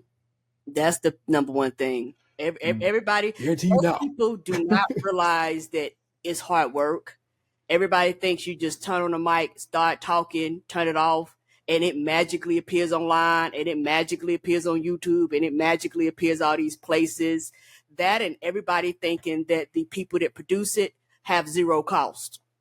Those are my two top things. Mine would be unsolicited relationship advice right now. It's at an all-time high. It's honestly it's an epidemic. Loneliness is an epidemic, the opioid crisis, and whoever dropped all these podcast mics off to the relationship experts that always kind of seem to be single, misogynistic, and not that smart. The other thing I say too is like trying to be too much like other people. It's just like doing stand-up or something. It takes a while to find your own voice. And of course, we all start off kind of imitating the things that inspired us. But, you know, I think what people are conflating is the successful podcasts and the ones that you want to be like, the ones at the top. They're conflating it with like, oh, their format must be the winning format. And it's just not true. Like whether your show you could do 1 2-hour show a week, you could do 2 3-hour show. It don't fucking matter. Like you can do a segments, you can do it straight through, you can do extemporaneous off the dome.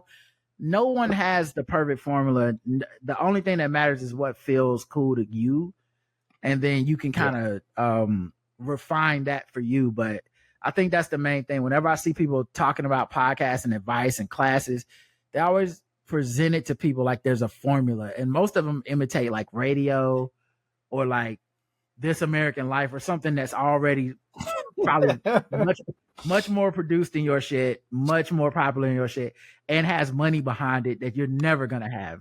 When we were with Spotify for a year, that was a big thing we learned was if they wanted us to be successful, we would be. So like there were times where they would be like, listen, when people log into the app, they're gonna see a suggestion to listen to your show.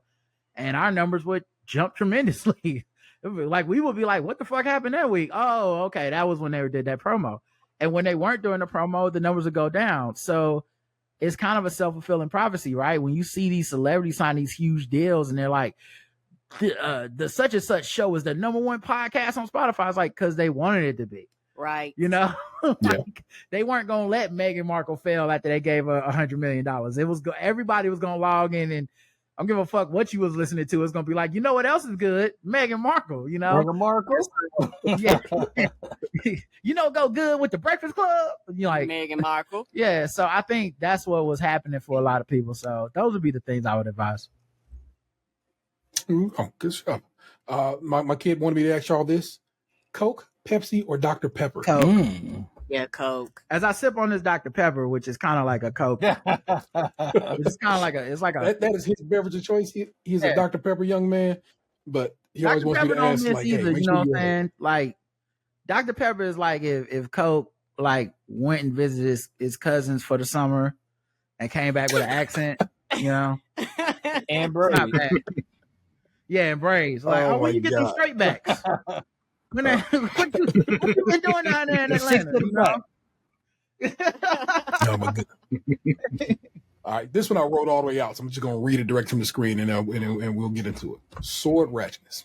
So when I first heard this discussed on the show, I was like, oh, look at them making this interesting point about how gun control needs to be something that's taken care of by way of discussing, you know, swords. And then as time went on, and it became real clear that no, sword is a real motherfucking problem, and not just like that I don't know, the theory that I had swirling around in my head.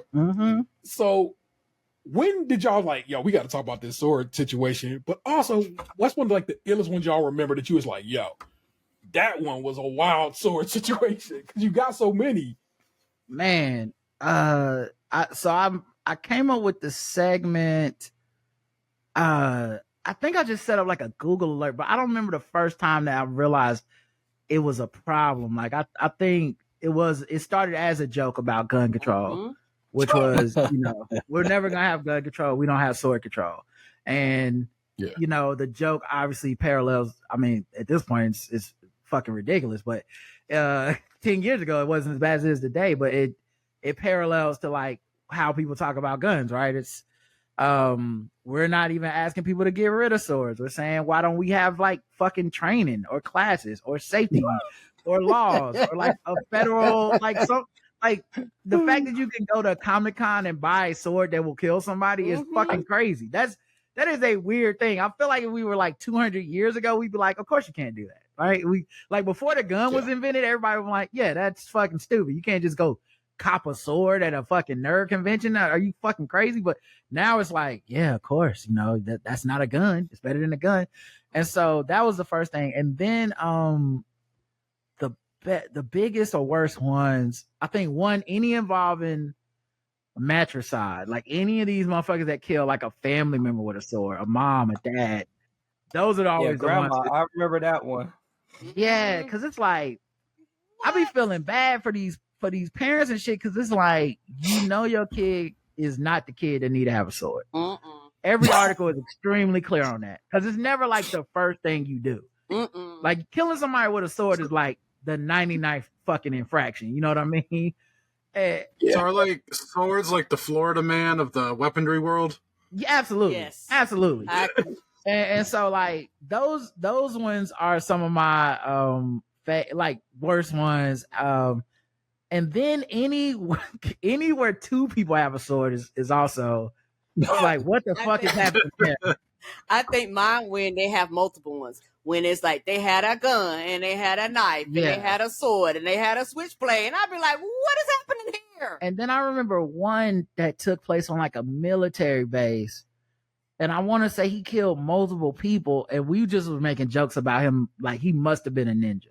Yeah, because like you're on a military base, they got guns. Yes. How the fuck are you killing somebody with a sword on a military base full of weapons, dog? To this day, I'll never understand. I swear he must have had like the bleach flashed up technique. Yes. Yeah, this just speaks to the popularity that anime has grown over the last 20, 30 years here in America. Bruh. Vanessa's nephew got a sword for this past Christmas, and of course the first thing that comes to my mind, I'm like, sword rustiness. All right. I mean, like I've been to conventions. I've seen the swords on sale at the booths before. They've gotten a lot more violent looking over the years. Like back in the day, it'd be like a flimsy piece of metal, just like nondescript. Now there's like sharp blades. There's like ornamentation to it. Like it's crazy. And like I saw one when we went to Heroes Con in Charlotte. Someone had the big sword from fucking Adventure Time. It was humongous. Oh, like, wow. And it looked with like the little tips in it. Yes, it looked just like it with the handle and everything. I was like, dude, first of all, you gotta be Cloud Atlas or whatever to fucking pick this shit up, because it was heavy. But then too, like, you can accidentally kill somebody with that shit. You can just drop it and be like, oh fuck, man, that's your foot. Sorry. Like, we live in our country is not serious. Well, the one thing that makes you feel better, not better per se, is the sword situation seems to be global. That's not one where y'all ever like America. Yes, sure, it shows up, but y'all be like, it go down in India, it can go down in Australia. So which really, all over the world. Which really hammers the point home about gun control, right? Because America's not number one in swords. So all this, like, it's the video games, it's mental health. It's like, we don't have more swords than other countries. We definitely got more guns than everybody else. And it might have something to do with, how many shootings we have. So that's a great point. Like, sword ratchetness is global. And the other thing is, other countries that don't have gun control issues, they crack down on the sword shit. You be doing real jail Like time. in India, if you cut a birthday cake with a sword, you go to jail. Mm-hmm. That's a real law, and they absolutely enforce that shit. I have so many articles of like 3 men wanted for. I'll be like, oh, they killed some people. It's like cutting a birthday cake. I'm like, whoa. Y'all don't give a fuck. But so what defines a sword? Like, is it the blade length? Because like, where do you draw the line at dagger to the full on sword? You know, It's blade length for sure, but I also would count a machete as a sword as well. Yes. So I think like if you've seen a machete got the most underrated fucking reputation in the game because people think it's different than a big ass sword. It's not. It's a big ass sword to me. Yeah, it's a huge fucking blade. So yeah, I have one in the garage. I can attest. It's very much a sword. my dad got a machete that he like was like, you know, anybody run up in this motherfucker, da da da. And I remember seeing that shit. I was like, that's a goddamn sword, Dad. Like, you gonna kill somebody with that shit. The only difference is you can hit somebody with the side of a machete. Like they do that shit in Jamaica and in the islands, they'll slap your ass upside the head with it and not cut you, but fuck you up bad. I don't think I want to get smacked by a machete either. None of those sound good. None of those options sound good. Yeah, I'm good on all. Mark, you would never believe how many. I mean, again, they do 5 shows a week. 4 of those 5 normally have a in with a sword rationalist. Yeah. Here's what's wild. Do the math. They've been doing shows like a dozen, 13 years now. Here's what's wild. I'm on my page of saved articles about swords. We have more sword stories we didn't get to than we did. You know what I'm saying? Like I toy around with the idea someday of just going and doing like a whole episode, like a surprise pop-up episode of we don't talk about nothing but these backlog of swords. And honestly, God, we probably could do 2-3 hours and not reach the bottom of this list. And not repeat. Yeah, we might do that one day. Yeah, Sad. It's the one thing it's one of the things that actually makes me concerned now. It's like I'm always like, damn man, swords is real.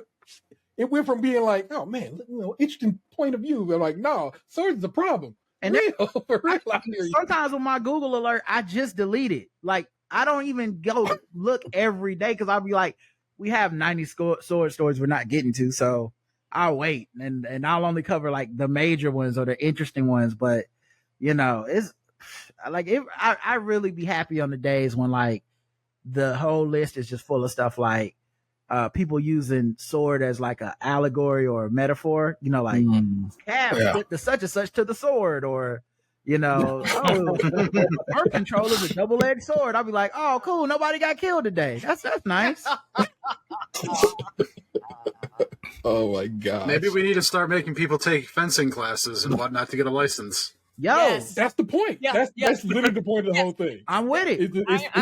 If everybody was trained, yeah, I think people like we'll have people writing that are like offended somehow of like avid swordsman. Yeah, like, oh man, why y'all always come down on the swords? Da da da. I got a sword, and I'm always like, first of all, sir, calm down. We're friends, and I don't want to be with you. But secondly, it's like, chill, yo. Yeah, like, chill out, please. But secondly, it's like, I'm not against people having swords. It just seems like y'all should get trained. Yes. How many more of these stories do you need to hear where it's obvious we need some shit like motherfuckers killing their moms and shit? You don't feel like it's an issue at all? Man, but then it's like if they get trained and then they get real good with swords, is that a problem? I'd rather them be trained. I'd rather them be trained. It's kind of like if we're gonna have guns, I'd rather you be trained with a gun than to not than to just be out here buying an AR-15 and shooting up a school the next day or whatever the fuck we got now. Yeah. Like it seems like the people that do the training be the less likely to go off. Yeah. And then I forgot to mention I remember now my favorite stories of sword ratchetness are ones where someone bought a sword for protection, clearly didn't keep it locked up, clearly didn't train with it or anything, and they get their own ass whooped with their own sword. Because I'm like, what did you get? You hanging on the walls and shit. That's what you get. You didn't take it serious, and now look at you, stabbed. Now look at you, stabbed. Oh my goodness. Well, that was literally my selection of questions to ask. Gentlemen, y'all got any other questions I want to ask before I delve into the other parts of this hair program? I don't really have a question, but I guess it's kind of a statement. Like I normally say, like when I'm playing with my kids, my point after Bullet Ball Extreme. It's funny, like listening through the show throughout the years where people don't know. It's like and Bullet Ball Extreme, and then like on the feedback shows, like it'll be like every couple of years you'll be like, all right, well, a lot of people are asking us, let's explain what Bullet Ball is. Because before even listening to your show, I watched that episode it wasn't Shark Tank. I forgot what it was, but like American Adventures and whatever it was, where they had that sad ass story of this dude. Yeah, that was one of the early internet video clips that would float around. And it's just so hilarious. Like every couple of years, you guys have to explain to your listeners like this is what Bullet Ball is, and then you guys always do the rap. It's a bullet ball. I often think of like where his son is now, because his son is like grown ass man now. Yeah. And it was just beautiful. Like you guys always take the time, like, all right, this is what bullet ball is. And like I said, when I'm playing with my kids, sometimes I'm like, my point. And of course they don't know what it is, but I mean I do. Nah, I have that whole thing memorized. What do you have now? I have bullet ball. Like, damn. Damn. But it's also like, a heartwarming story because he did eventually end up selling it to like special needs and Special Olympics and stuff and became like he got his dream, his vision. It just didn't happen the way people thought. I used to be friends with him on Facebook, but he's like super religious. So I don't know which post of mine he saw, but I get it, bro. I ain't mad at you. I'll be out here talking wild, flagrant shit. Oh my goodness gracious! Well, I pulled a couple of stories, y'all, and then they go so let's run through them right quick. This one I'm not gonna delve too deep into, and in fact, I'll probably just give you the headline and the show and the article being the links. House committee passes bill banning trans athletes from Ohio's women's sports. And now they talking about doing some other stuff to higher education. My son is trans. And so I'm always going on and on about trans issues. It just is what it's super important to me and my family. And technically, I guess this bill won't affect him if it were to pass, because it's only trying to stop trans women apparently. Because of course, for now, in Ohio, I swear to God, y'all. Yeah, for now, because that's exactly what it is. Because after a little bit, they'll be like, well, wait a minute, how many boys is out there? And so I know it'll come around, but Ohio just been on one, and it's upsetting to me. It bothers me, y'all. Like I said, it's in the show notes. Don't worry, you can read the whole article, but it has passed the House, unfortunately, and I know that's just a hop, skip, and a jump to the governor's desk in this state as of late. Yep, and that's some whole shit. And I like to explain that to y'all. This whole shit to treat trans people fucked up. Okay, don't do it. Yes, trans people are people. Trans rights are human rights, and let's play cool. All right, agreed. Relatively easy here. And one thing I would like to add too, where that's not at in the South. So this is why somebody who lives in the state of North Carolina get tired of people acting like the South is the only state that's passing up these any up laws. Any of the battleground states, any of the purple states, the Republicans are really trying to find a new issue after abortion, and clearly transphobia is their new issue. Like, I don't think they actually care, to be honest. Like, I really just think they're like, what will white Christian evangelicals vote for now? What's gonna scare the hell out of them? And it's like they're running out of shit. Black Lives Matter not popping no more. Like it's like I don't know. There's like two girls that want to swim meet one time in one place somewhere. I don't know, but it's scary, right? It's scary, and I feel like that's what a lot of these laws are passing. And I think they just don't expect people to care, and they don't expect people to stand up against it. So it's dope that you're using your voice to do that. Try. Now, this other story is so breezy, it's so funny, and I think there's something a little more to it than what it's given us. This is from New York Times, which means I had to go copy and paste my article for this one because New York Times will be trying to get y'all shit for free. But if you subscribe to their newsletter, you can get their articles pretty much. You know what I'm saying? So that's kind of a little move for you. And this article is titled "Why Americans Are Smuggling Fruit Roll-Ups into Israel." Yo, what up? Shout out to the SKiM Podcast. I was fortunate enough to be a guest. Congratulations on 10 years. Most people don't get to do 10 years of anything. Most people don't keep up, don't be consistent enough to do 10 years of anything. And yet y'all done 10 years of the podcast. Proud of you. Happy to know you. Congratulations. Here's to 10 more. Here's to monetizing and getting all the money you can from the podcast. I hope you get rich off of this. And I want 10%. I want 1% for every year that you've been doing the pod. Whenever you start getting the money, that's what I want. Thank you so much. Congratulations again. Hit y'all up later. Travelers have attempted to sneak in hundreds of pounds of the snack after a TikTok chain drove up demand and emptied store shelves. This is Lauren McCarthy over again at the New York Times. Cocaine, foreign currencies, firearms, all contraband that customs agents are trips. Welcome to the age of TikTok influence smuggling. Because of a recipe that spread widely on the social media platform, Fruit Roll-Ups, the American-made fruit leather snack that has been passed out to children at baseball games and slumber parties since the 1980s, have come in obsession in Israel, where shortages mean smuggling in the snacks can be highly profitable. But the Israeli government is cracking down. The Israeli tax authority exposed the scheme in a statement on social media last week, saying that inspectors and an undercover unit at Ben Gurion Airport had caught several people, including Americans, trying to bring excessive amounts of the snacks into the country. The agency has confiscated hundreds of pounds of fruit roll-ups. It said 661 pounds in 1 week alone. Given that one roll-up weighs in it half an ounce, 0.5 of an ounce, half an ounce, okay, that makes for tens of thousands of individual packets. The reason for it all? People want their ice cream to crunch. They're willing to pay. I'm going to stop right there. Now I'm going to give you a little. I'll read you the rest of it. That's not what's going on. Y'all know the TikTok trend has got the fruit roll-ups going right now, right? Well, I saw somebody wrapping ice cream with it or something. No. This one lady from used to be on BuzzFeed, but now she does her own thing. Put out a video talking about how she blew a dude with a fucking fruit roll-up, and that shit been going like a freight train since. Oh, wow. Constantly. That video is like, I want to say maybe millions, maybe up to 10 million views of her just discussing it, saying, yeah, I did that with a fruit roll-up. Ain't that wild? And then people are making their own videos talking about it and so forth and so on.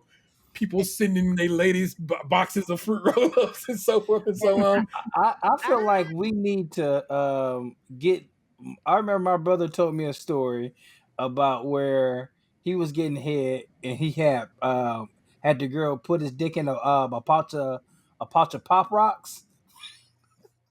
No.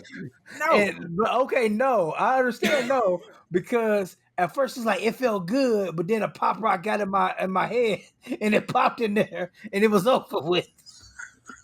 Sweet. No. As someone in this group does not have a penis, that sounds sticky and it sounds like it would be a mess to wash off afterward. Like maybe that's just me. I don't know. Everything about it sounds terrible. I don't know.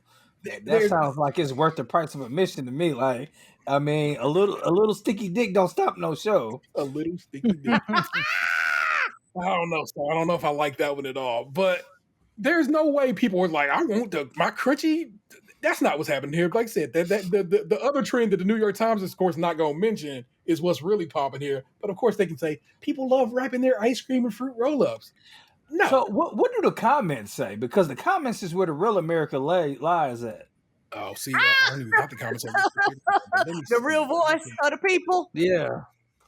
I got the link over here in my notes. Let me see if I can get you some comments on this one.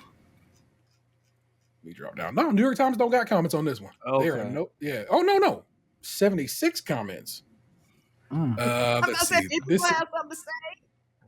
This story put a smile on my face, and I particularly appreciate the punchline, cucumber rolls. The cluelessness of bureaucrats.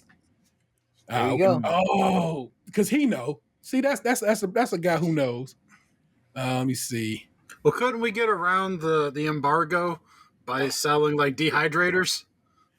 I don't know if who knows. I think nobody want to make their own fruit roll up. You know what I'm saying? Dude, that's effort that nobody wants to put. This dude, kudos to the New York Times for finding a plausible printable explanation of the phenomenon. Let's just say there's another use for fruit leather that's making the rounds. Yeah, we eat them with ice cream. That's the ticket. Wink.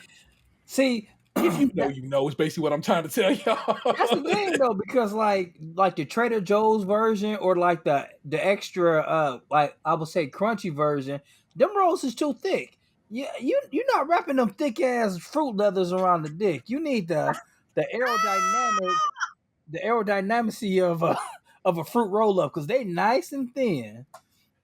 I knew it off the rip, and I had to laugh just like I said when this article popped up. I'm like, this is not what these people are.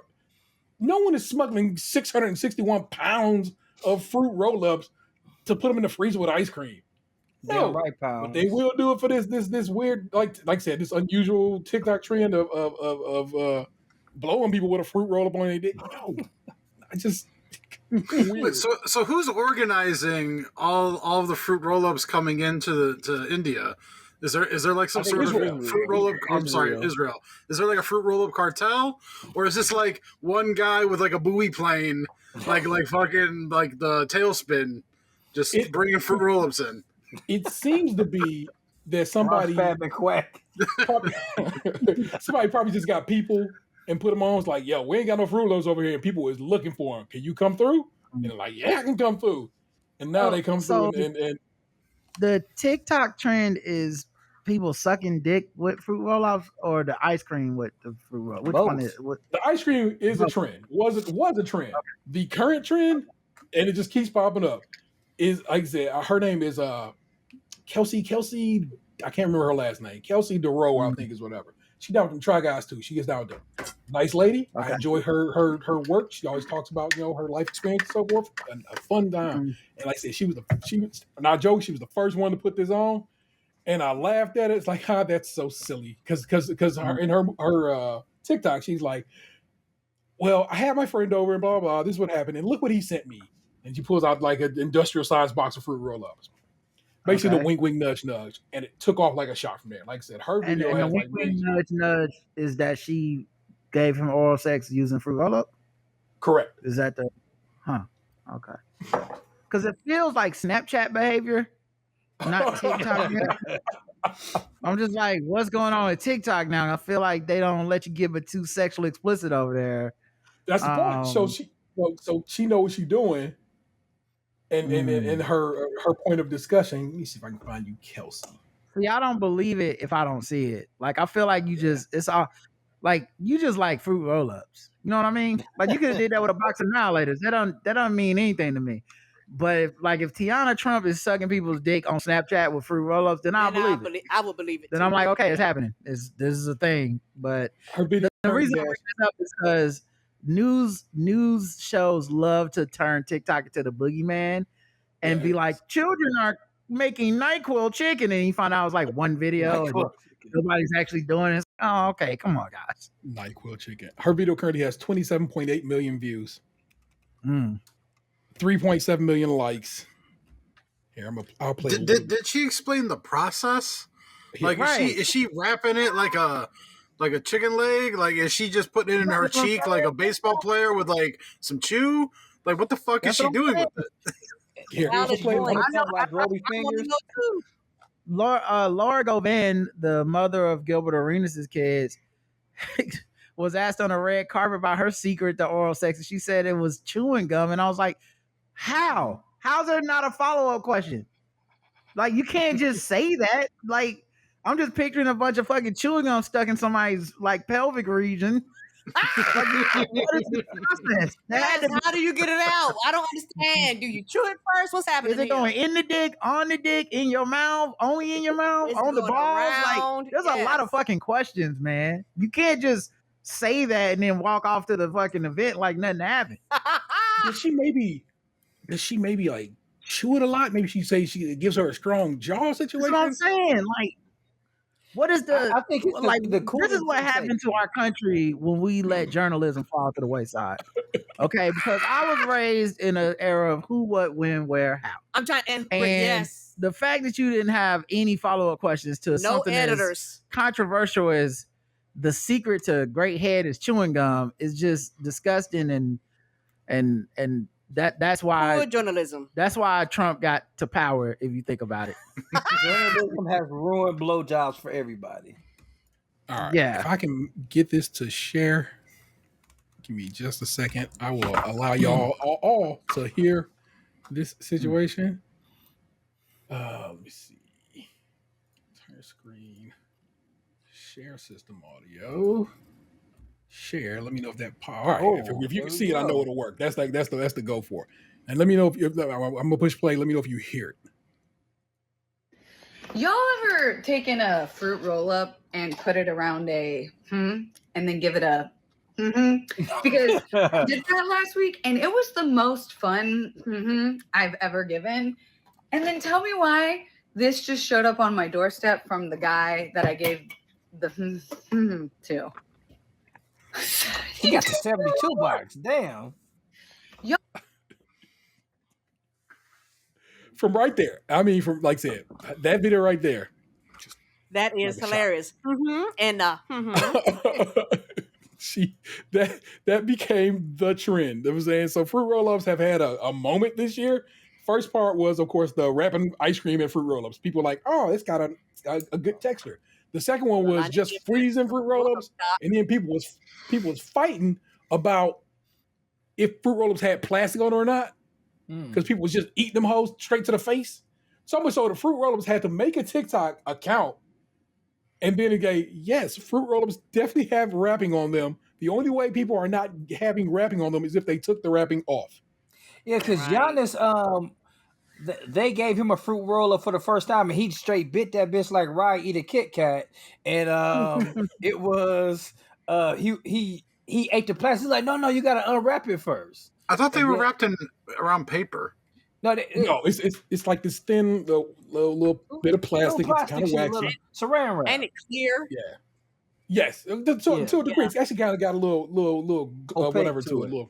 Yeah, and so then that was another trend that was happening on TikTok. Like I said, so much so they ended up having to make a social media account to be like, come on, y'all got to chill, eating frozen fruit roll-ups.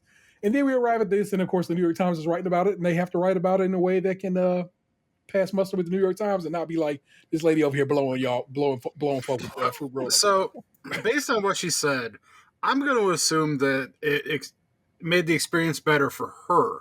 Apparently. Because I don't see how this helps the gentleman out in any way other than people more willing to give blowjobs. Right. And he's looking forward to at least 72 more of them.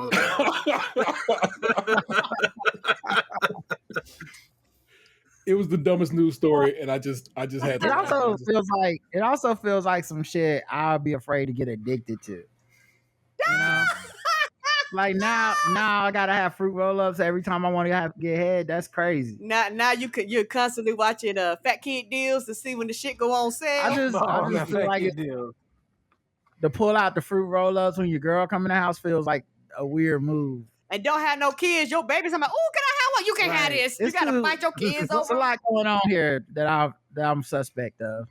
Fruit roll-ups already kind of resemble a dental dam. Yeah, but so the ladies might be able to have a good time with them as well. So I mean, the crazier thing is, I remember, back in the day, when they used to have sell edible panties. I was literally just thinking the same thing. That's what edible panties are made of, and I'll never forget. I remember I used to sit next to some saucier ladies back in the day, and they always used to talk about going to sex parties, and they'd be like, yeah, edible panties and fruit roll-ups are the same thing. So that's the first thing I thought of. So should we bring this back to Hammer then and create edible banana hammocks?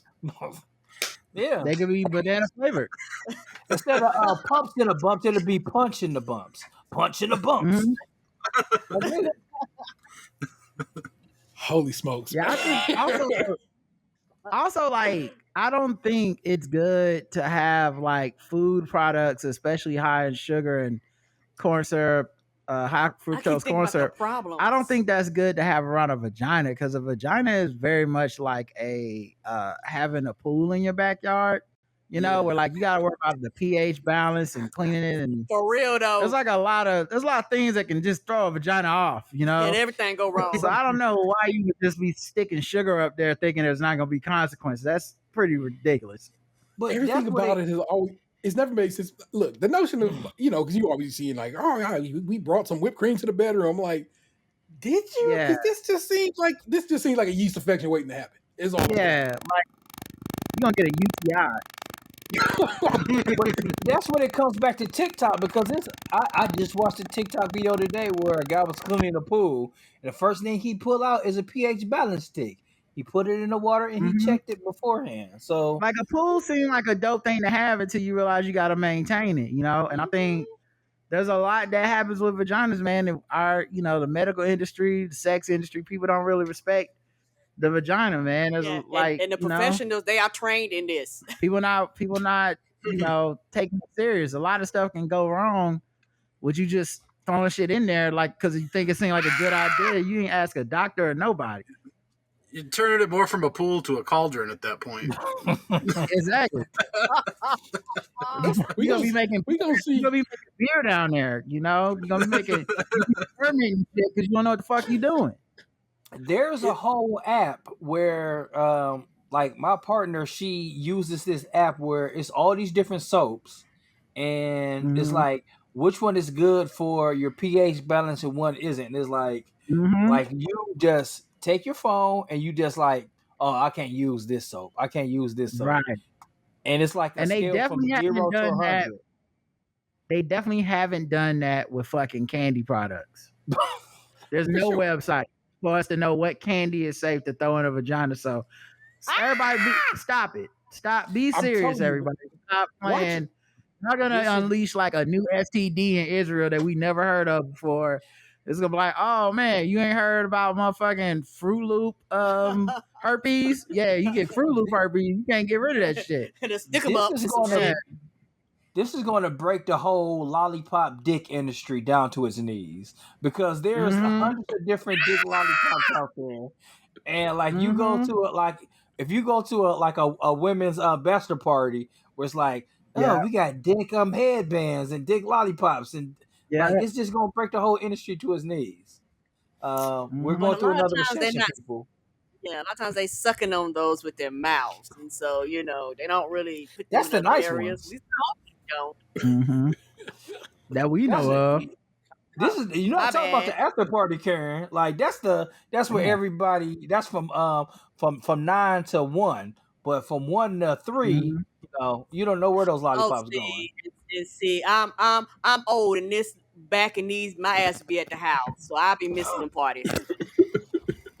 You heard about? I'll tell you what, a couple weeks from now, it'll be the fallback of all this. Everybody gonna be like, what is going on with this new whatever? Somebody gonna get caught out there, and it's gonna be enough to like, man, I let my lady go down to me with a fruit roll up, and it did not turn out well.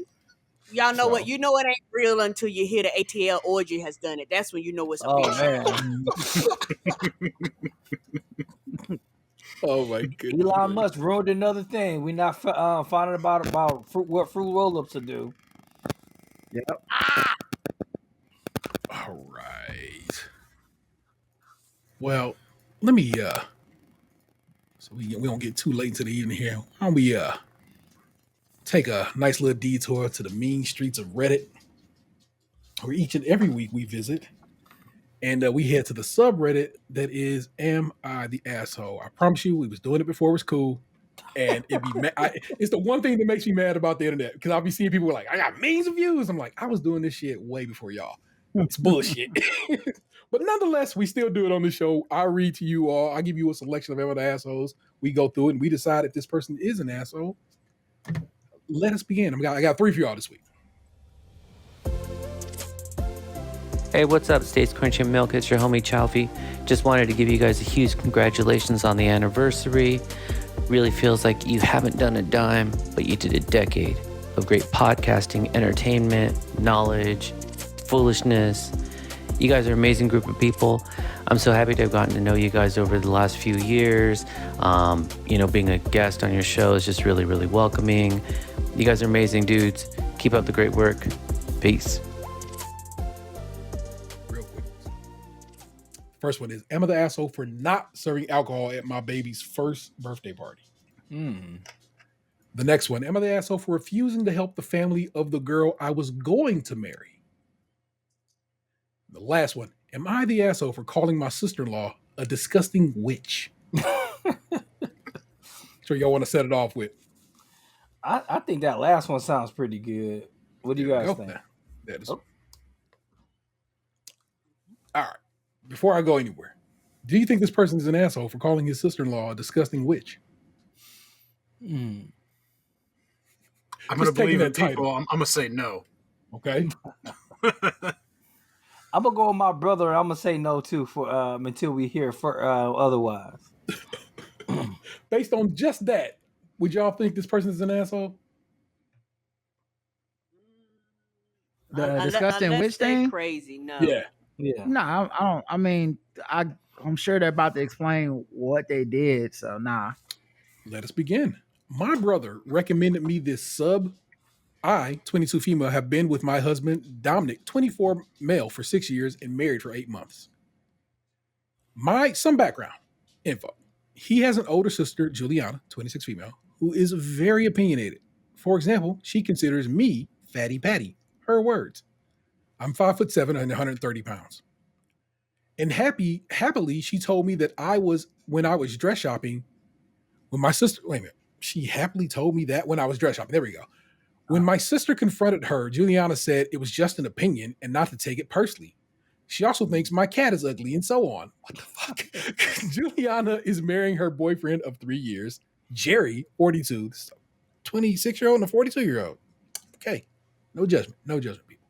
Jerry has 3 kids from his first marriage, 15, 10, and 5. For some context, Jerry is Caucasian and his ex-wife is Filipino.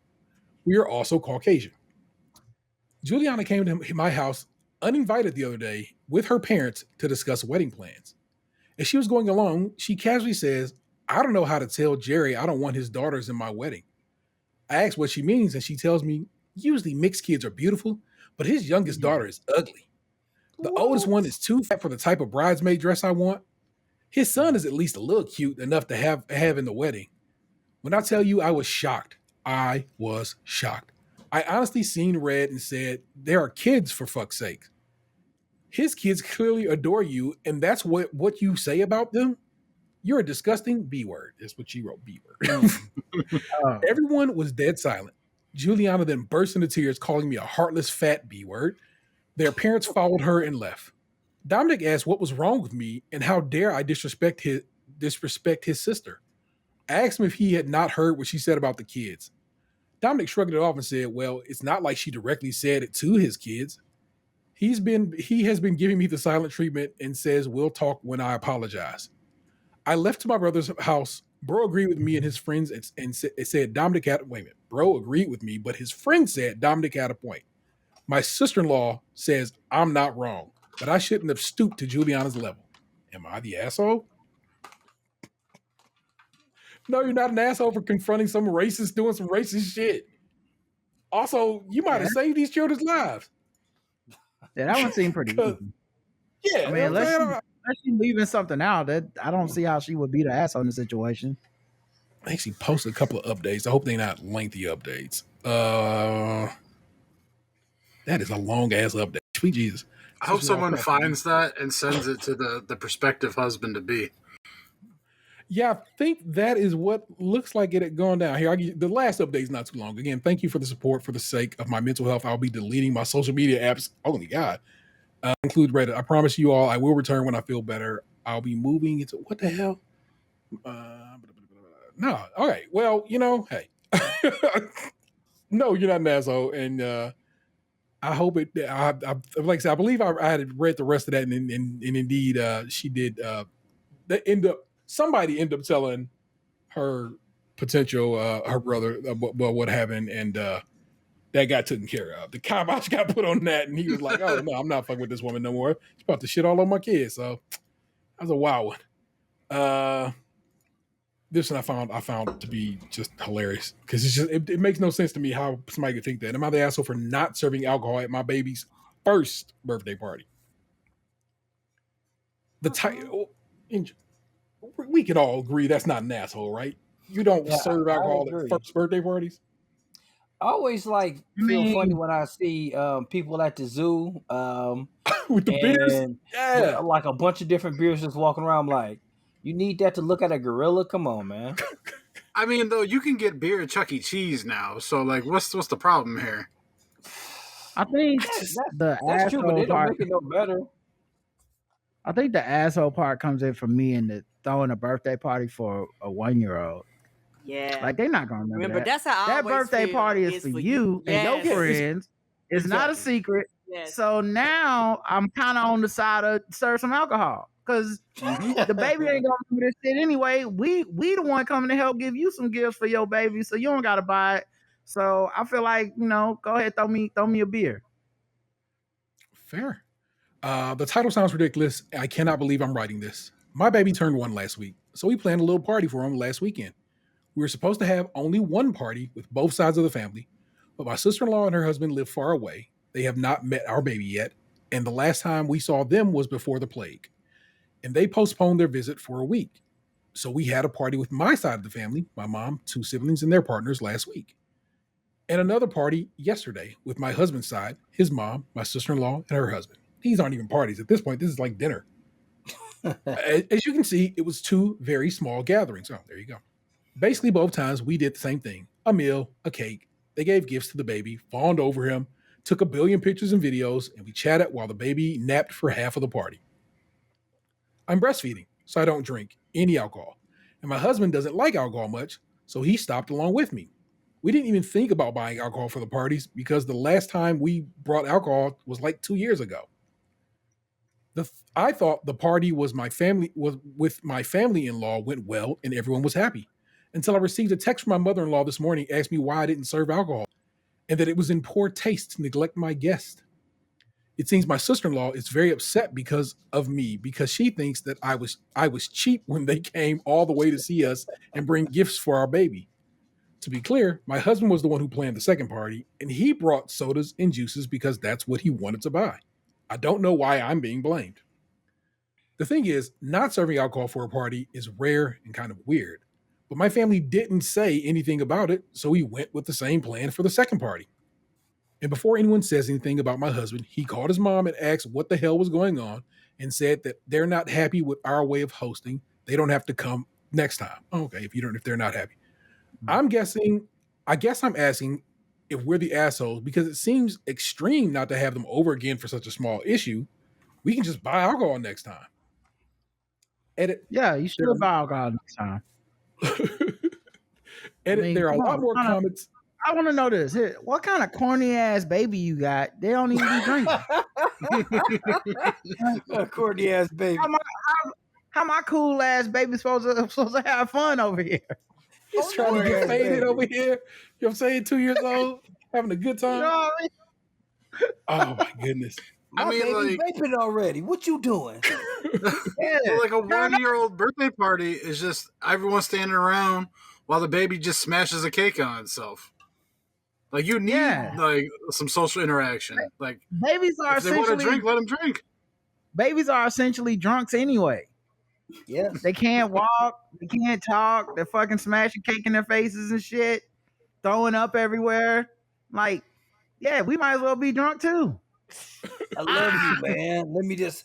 I love you. I love you, mama. Yeah. Oh my god. There are a lot more comments than what I thought. Thank you all for your judgment for such a small issue. To answer the most frequent question, we're French. They were expecting wine with the meal and champagne with the cake. And it was lunch in the afternoon after that. And hairy underarms. It was lunch and the afternoon after that, they left around 6 p.m. Husband is still super mad at them, but as far as I'm concerned, the issue is solved. Next time, we'll say in advance, we don't have alcohol. And if they want to drink, they can bring their own bottles, BYOB. Thank you all who suggested that. Don't they give like wine and cigarettes to kids over there when they're like 8? So is that shit like just readily available? What's the big deal here?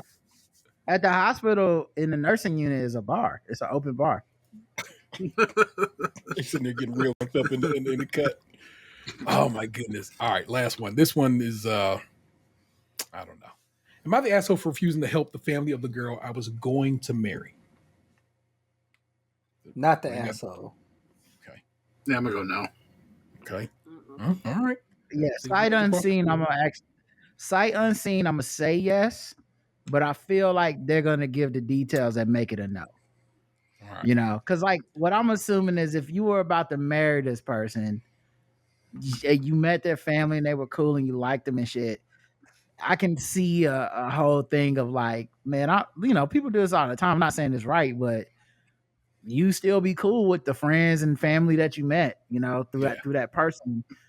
And it's so I'm sure he's gonna explain it to where that none of this counts. Like they've always been dicks and he don't want to help nobody. But I can see on the surface of like, yeah, we broke up, but if your mom needed a ride somewhere, I wouldn't be like, fuck you. You should have made your daughter marry me. You're like, yeah, I got you. I, male 40, was going to put refusing to help my ex. Wait a minute, was going to, but I don't know. Refusing to help my ex's fiance's family. That's just how it's written. I'm sorry. It's been 10 years and my head is still not 10 years. What the hell? And it's still not okay. When I was 30 and my girlfriend MG was 24, she was hit by a car. Oh. She had moved across the country to be with me after she finished university. She took a long time to die. Long enough for her parents to come and forbid me from going to the hospital to be with her. Oh no. When she died, they took the body back to Maine and told me not to come to the funeral. They said if they would have they said that they would have me removed. So I respected their wishes. He's leaving shit out already. Yes, this story makes no sense. He's leaving shit out already. So they say you couldn't come to the funeral and we would kick you out. Like, what did you run over her with the car? She was fixing this brake. She was bleeding it, and then when it wasn't all the way on the wedges. The way it's written too, it sounds like he's not from here, because like Americans don't usually type university, right? We usually just say college. He might not. Right. Yeah, he may not be from here, but wherever the situation is, she was from Maine, so we know that. I had to find out where her grave was from one of her old roommates. What the fuck? I only went to see her once because her mom was there and her little brother went with her little brother when I went. She lost it on me.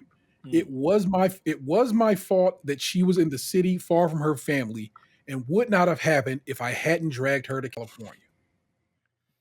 He told me he hated me like only a 7-year-old can. Okay, so that's what it was. I'm saying he was yelling at this when this event occurred. So I left and I never went back. I was broken for a long time. I eventually met my wife and we have been married for almost a year now.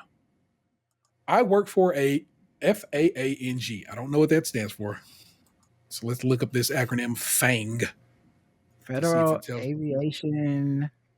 Sounds like a Marvel criminal organization. Yeah. FANG is an acronym for Rivals of the Fist. It's an acronym for five of the best performing Texans. Hawkeye burst into our offices with the Punisher. It was crazy. Can't work that day. Apparently, it stood for Facebook, Amazon, Netflix, and Google, and then it got expanded when they added Apple. So it got an extra A when they added Apple to this acronym. Basically, he works. What does it mean to work for one of them? Oh, okay. All right. Thank you. Yeah. He works for either Facebook, Amazon, Netflix, Google, or Apple. So my man's saying he got dough. Well, I was working for a FANG company when MG died. I was the beneficiary to her life insurance. I was having trouble concentrating at work, so I took a leave of absence. After a couple of months of trying to join her, I realized that she would hate what I was doing to myself. So I resigned my job, used the insurance money to fund my own little startup. I'm not over rich, but I do okay. MG's little brother was recently accepted to an Ivy League school. I know this because him and his parents all reached out to me to see if I would give them the insurance money to help with his tuition. These are people who I thought would be in my life forever, and they abandoned me at the lowest point in my life. I had friends, but I have no family. They didn't just abandon me, they made it worse. Now they need my help. They say if I don't give them the money that they will have to take out a mortgage on their house to pay for his education. They said I was in the wrong to even keep the money and that it should have gone to them to begin with. I loved these people once, but they destroyed me. The money they want is negligible to me. I could give it to them without in any way compromising my lifestyle. I want to brag about how little it will affect me, but I feel petty. It's just not much to me, but it is life-changing to them. My wife says it's my choice. I want to punish them for how they treated me, but I know MG would want me to help her family. Am I the asshole for if I don't give them the money? No, but it just seemed like he's like, I'm a baller, bitch. He just like really saying like, I got the money. I mean, it ain't nothing to a player. I got that shit. Yeah, it ain't bragging if you write it on Reddit. It ain't. Here's the thing. I don't think he sounds like an asshole in the things that he shared. Right. I think he didn't share stuff. And that's the only way these people's actions make sense. Like, yes, there's clearly something that was left out. It's like when you have that friend that tells you like their side of the story about the bitch at work they hate, and you be starting to feel like you did something. Like, I don't know what you did, but like, so you just walked in and she just slapped you for no fucking reason. She's just crazy. And she's still working there. HR took her side. Right. Can you elaborate? You know what I mean? Like what's missing? So that's what this story feels like. I feel like I got half a story, and now I want the family of the ex-fiance to chime in. To leave a Reddit. Yeah, I need that because this whole thing about she died, like it's not even like y'all broke up. She died, so like that's weird. And then they purposely didn't want you at the funeral. That's weird. Like, even if you were just to say they're racist or something, like I'm black and they don't like black people, I'd be like, oh, it makes sense. But he didn't provide anything that made their side make sense to me. So whenever we get a little confused about these things, I go delve and see if this person has had the audacity and or the wits to continue to respond. A lot of times people will post in this in the asshole and never come back. But this guy is communicating in the comments. So here's something. Somebody just like you said, info. There is clearly info missing. Why didn't her parents want you to see her in the hospital or let you go to the funeral? And he responds, I honestly don't know. You liar. I don't know. I don't know if he's a liar. And if he says, you don't know, I got to take what he gives me because I don't know this dude. But it's wild to me that I mean, the way he wrote it, he made it sound like they don't forgive him for convincing her to leave her home to go be with him. So if it was for him, like if he'd never existed, they think she'd still be alive. Like she'd be impervious to car crashes regardless of location. Then, yeah, it just sounds like a couple months from now, it's gonna be a Hulu mini doc about how she got hit by a car out in California, and he tried to cover it up somehow. Also, Box, you caught that shit from the outside. He says he was educated in Canada.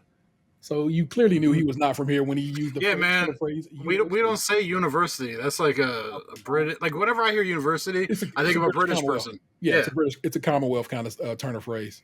Or so they all would say uni and the like. Well, good Lord, those are your amateur assholes this week, and all of them were just a little something for your man's right there. Let's start steering this ship into port. Oh, SKiM Pod. Happy podiversary to the longest running Cleveland podcast.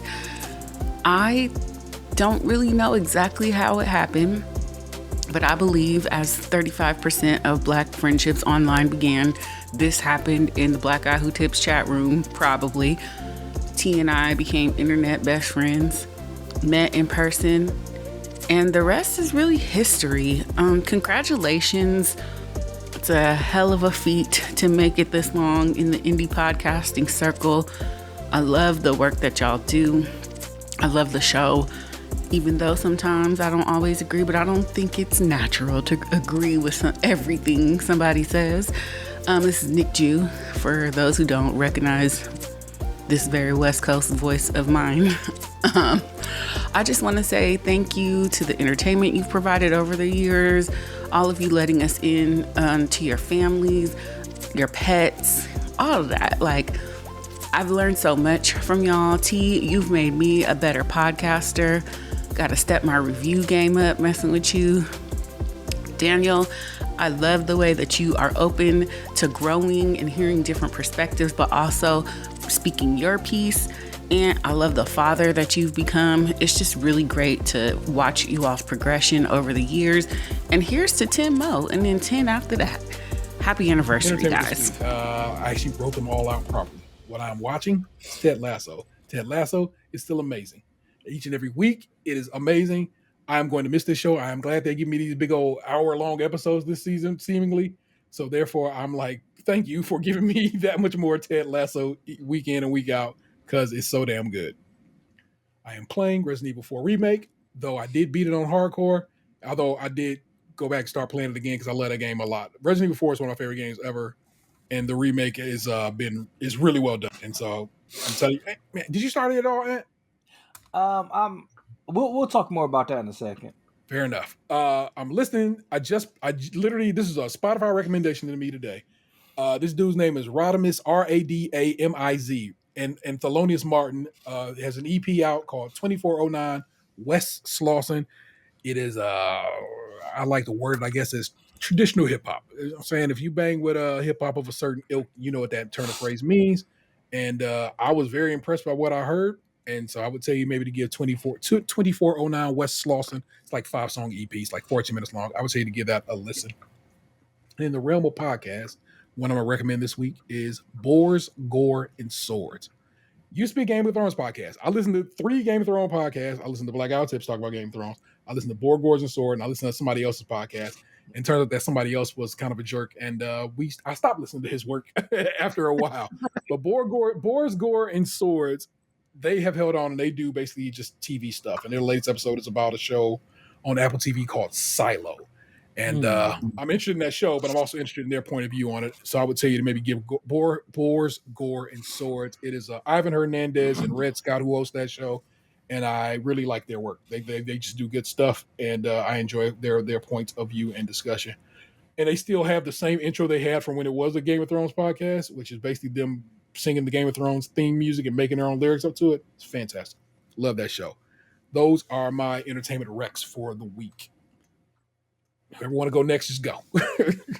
Mine'll be pretty fast. I started watching on Hulu Candy, about Candy Montgomery murder, where she murdered her lover's wife with an axe. And got Is that the off one on it. with a Scarlet Witch in it? Well, that's the thing. So the Candy movie or miniseries was on Hulu with Jessica Biel. Okay. But the Love and Death on HBO Max was with Scarlet Witch. Okay. So far, it seems like the acting on Candy is better, but the writing is better on Love and Death. Like the writing and like your overall cinematography and stuff on Love and Death is better. Like it's more production quality with it. I'm only like 3 episodes in on Love and Death, but with Candy, I finished that pretty good. Like Jessica Biel was like shit. She was acting in that son of a bitch. Like she was really like. It was such gravitas in that miniseries. Bringing out the pain of Seventh Heaven. Yeah, like see those happy faces, smiling. Like she was like really going in. Like she even like looked like the lady. Like she went in with that ugly ass perm and those glasses, and she was just like, man. With Love and Death, it seems like. I don't understand why Jesse Plimpton is still fucking working. I don't understand this. Like, I don't like. They say like he's like an old school actor. I just don't get it. Like ever since Friday Night Lights, he's just been terrible, and he continues to be like phoning it in from a payphone, and he left the door open and you can't hear the call.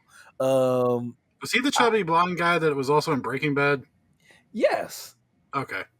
Like he's not a good actor, and this is like, it's kind of like regular Cheerios. Why y'all still eating those? They got honey nut, they got strawberry and chocolate, they got vanilla, they got all these different honey. All these. See, when I was little, I didn't even know it was regular Cheerios, We bought Honey Nut in the house. Jesse Plimpton is regular ass Cheerios. It's 72 other Cheerios, and y'all still picking this nigga. Like, I do not get it. And he's I like not that you good in call the him. movie. I like that you called him Plimpton when it's Clemens. Yeah. Oh, That's there something. you go. I don't even know his name. It's like it's even more disrespectful. I will give him just as much disrespect as I give Jeremy Renner. They are not good at all, and I don't understand it. You gonna be shitting on Hawkeye, man. I will shit. I haven't seen his thing. I don't know. I saw him in Power of the Dog. I thought he was good there, but I definitely feel like he's typecast now.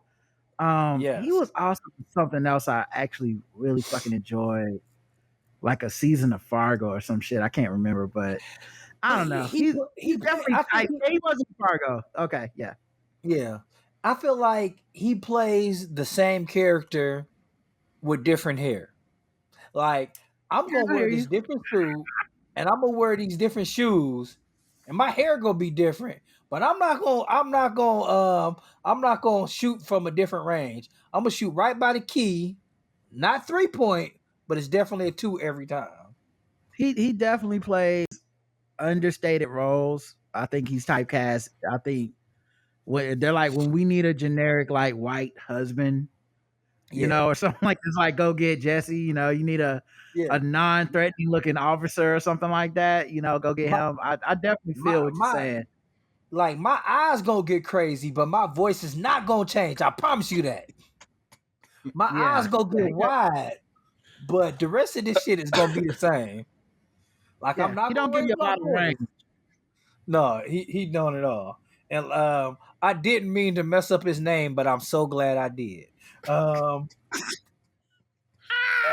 far as like video games go, first I did read a couple books on audio books, but that's neither here nor there. I'm still playing Red Dead Redemption 2. I neglect my family for it. I've been meaning to call a friend of mine who lives out of town, but I'm like, if I'm playing Red Dead Redemption, I really can't concentrate on Red Dead Redemption if I call him. So, how does this game come back so hard in your as your addiction? This is crazy. Because like I did have it on PlayStation 4, but it was just other games to play. Like, I played this game twice, and it's just so fun. It's like, it's so much stuff to do. It's gotten to the point where I know I got other missions to play, but I know if I play this other mission, then like I'm gonna start having tuberculosis, so I stopped.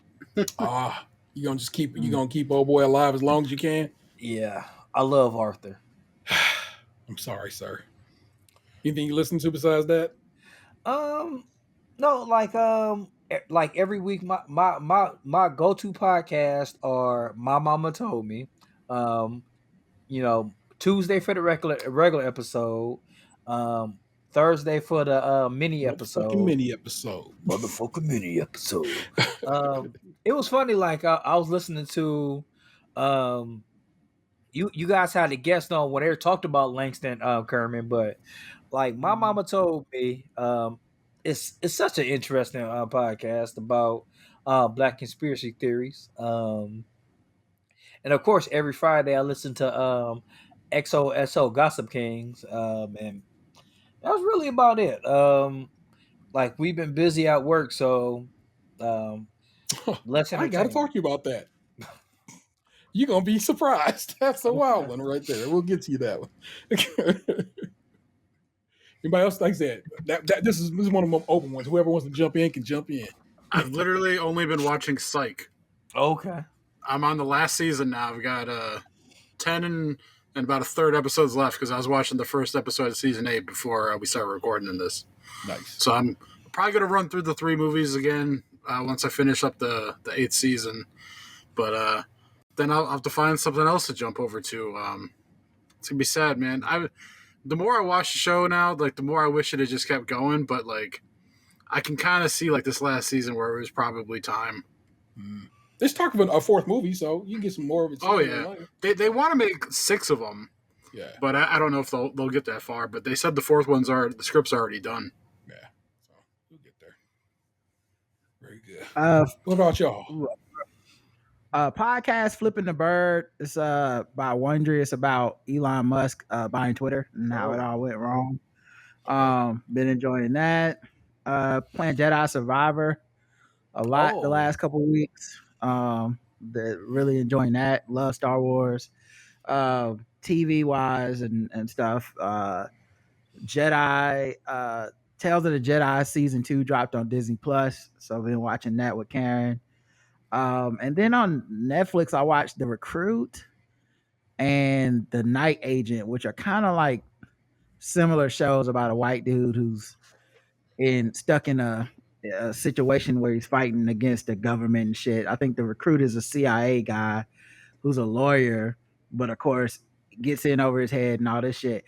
Very weird vibe to the show because it's like half comedy, half rom-com, half action. Like it's like it's one of those things where like I wasn't ever sure that it did any of those things great, but the combination of trying to do all those things at once made me watch all 8 episodes. Like I was finishing it today and I was like, I don't know if I recommend or not. It was like I can see people loving it and I can also see people hating it, but it was kind of like it was definitely unique. And then I've also just a lot the last week or so been throwing on Demon Slayer, the Entertainment District arc, just in the background, even if I'm just fucking taking a nap. It's beautiful. I'll just throw that shit on and take a nap sometimes. I was just like, I want to be surrounded by beauty. Me and my buddy has been watching the new season of that every Sunday when it drops on Crunchyroll. I don't know what they call it, the Sword District, or I don't know. The Swordsmith arc. Yep. Yeah, we're on that. Yeah, we saw the movie and the first couple episodes of the first episode of the Swordsmith Village arc. But me and Karen, we've got introduced to it through the dub, not the sub. And we love the voice acting on there. Like we've now gotten to a point in anime where, especially the mainstream titles, like dub and sub is very like close. Like it used to be so far off. Back in the day, it used to be like, who the fuck translated this shit? This is not what they're saying. But now it's like you can watch it and so like if I fall in love with a dub first, it's hard. So now I have to wait for them to fucking translate the shit, which gets so frustrating. So I'm behind because they haven't done the translation on these yet. And the same thing with Vinland Saga season 2 on Netflix. But when they drop that dub, I'm all up. Yeah, my buddy got me watching Demon Slayer, so I watched it initially on dub on Netflix, and then I went and saw the movie, and it was subbed. And like, I don't care, I can flip back and forth, but like he's definitely in the camp where like he won't watch it unless it's subbed. Like he prefers the Japanese voice actors. I think depending on the anime, if I get introduced through the sub, then I can stick with it. But if I have to go back, I'm just like, I can't do it. Right. I need you to sound the way you sounded in my head, you know? It's I literally just recommended this to Nick Jew last week. Kimi no Nawa, it's a movie that came out a couple of years ago, and I saw it in the theater, and it was of course sub, and so the Japanese is all I know. I tried to listen to the dub they used. They had British accents, and like nothing about that seems to work for an anime. You know what I'm saying? And so that's one where I'm like, I'll just watch the sub and not be bothered with the dub on. But everything else, I'm fine with dubs because I just appreciate it. Like I said, and plus they've just gotten better, and also like it's easier for me to do shit around the house and watch. Like I can fold clothes and watch this as opposed to like I gotta sit in this shit like it's a movie theater. Which I get some people like that experience, but I'm not. I like to multitask, and it's okay. It's all right, everybody. That's what it is. Well, I have a theory that for my buddy specifically, he has ADHD, and so a lot of the times when like we'll be watching something, he doesn't actually pay attention to what's happening. He doesn't listen to the show. He ends up just screwing around on his phone, not watching the show. But with subbed anime, he's forced to pay attention because if he doesn't read the words, he can't follow along at all. Yeah, I have the other thing too that if I read too much of a subtitle, I'll start falling asleep. Like I'll get sleepy because reading makes me sleepy. Get So your I'll eyes be like heavy. trying to stay up. Yeah, I'm like, what the fuck? I love Naruto. Why the fuck do I keep turning on the episode and be asleep 15 minutes later? And it's because all I'm doing is reading. So yeah, it's human brains. They're interesting, guys. Good Lord. They are. Am I the asshole? I don't watch subtitles. Yeah, I wonder that too. Just like you. I'm just wondering how long before you go and buy a sword. They're indoctrinating you, right? I mean, listen, I don't have a problem with people having like swords in anime and shit. I have a problem with people having swords in real life hurting people. I don't think I'm ever buying a sword. Episode or not. Me either. For me, I remember. Oh, sorry about that. I remember, like I seen a sword cake cutter, and I know you guys have a Amazon wish list. I'm like, I should just buy them a sword cake cutter so they can be sword owners. Straight in the trash. Straight in the trash. No, sir, no. Bring the gift receipt. Carrie, what is you getting down with this week in the realm of entertainment? I am playing a video game, and I am completely obsessed with it, called Hoku Life. It's similar to if you play Animal Crossing. It's similar to that vein, and so I absolutely love it. It's bright, it's colorful. You 10 and under, let's go. I can, put houses, remodel them, upstairs, downstairs, make my own furniture. Everything is bright, colorful. I can go fishing and go farming. And I have really become obsessed with it. Whenever we get ready to end the show and I give Roger my list of titles, I automatically go and I'm playing till like 1 or 2 in the morning. Like that's my jam. Like I'm a video game. Huh? What you playing it on? Xbox. Okay. On the Xbox. And but that right there is my jam. And when he was talking about Red Dead, I am like that about Stardew Valley. I didn't realize how obsessed I was with Stardew Valley. I have bought that game on every single platform I can. I got it on the PlayStation. I got it on the Xbox. I got it on my phone. I got it on my tablet. If I can play it, it's on that bitch.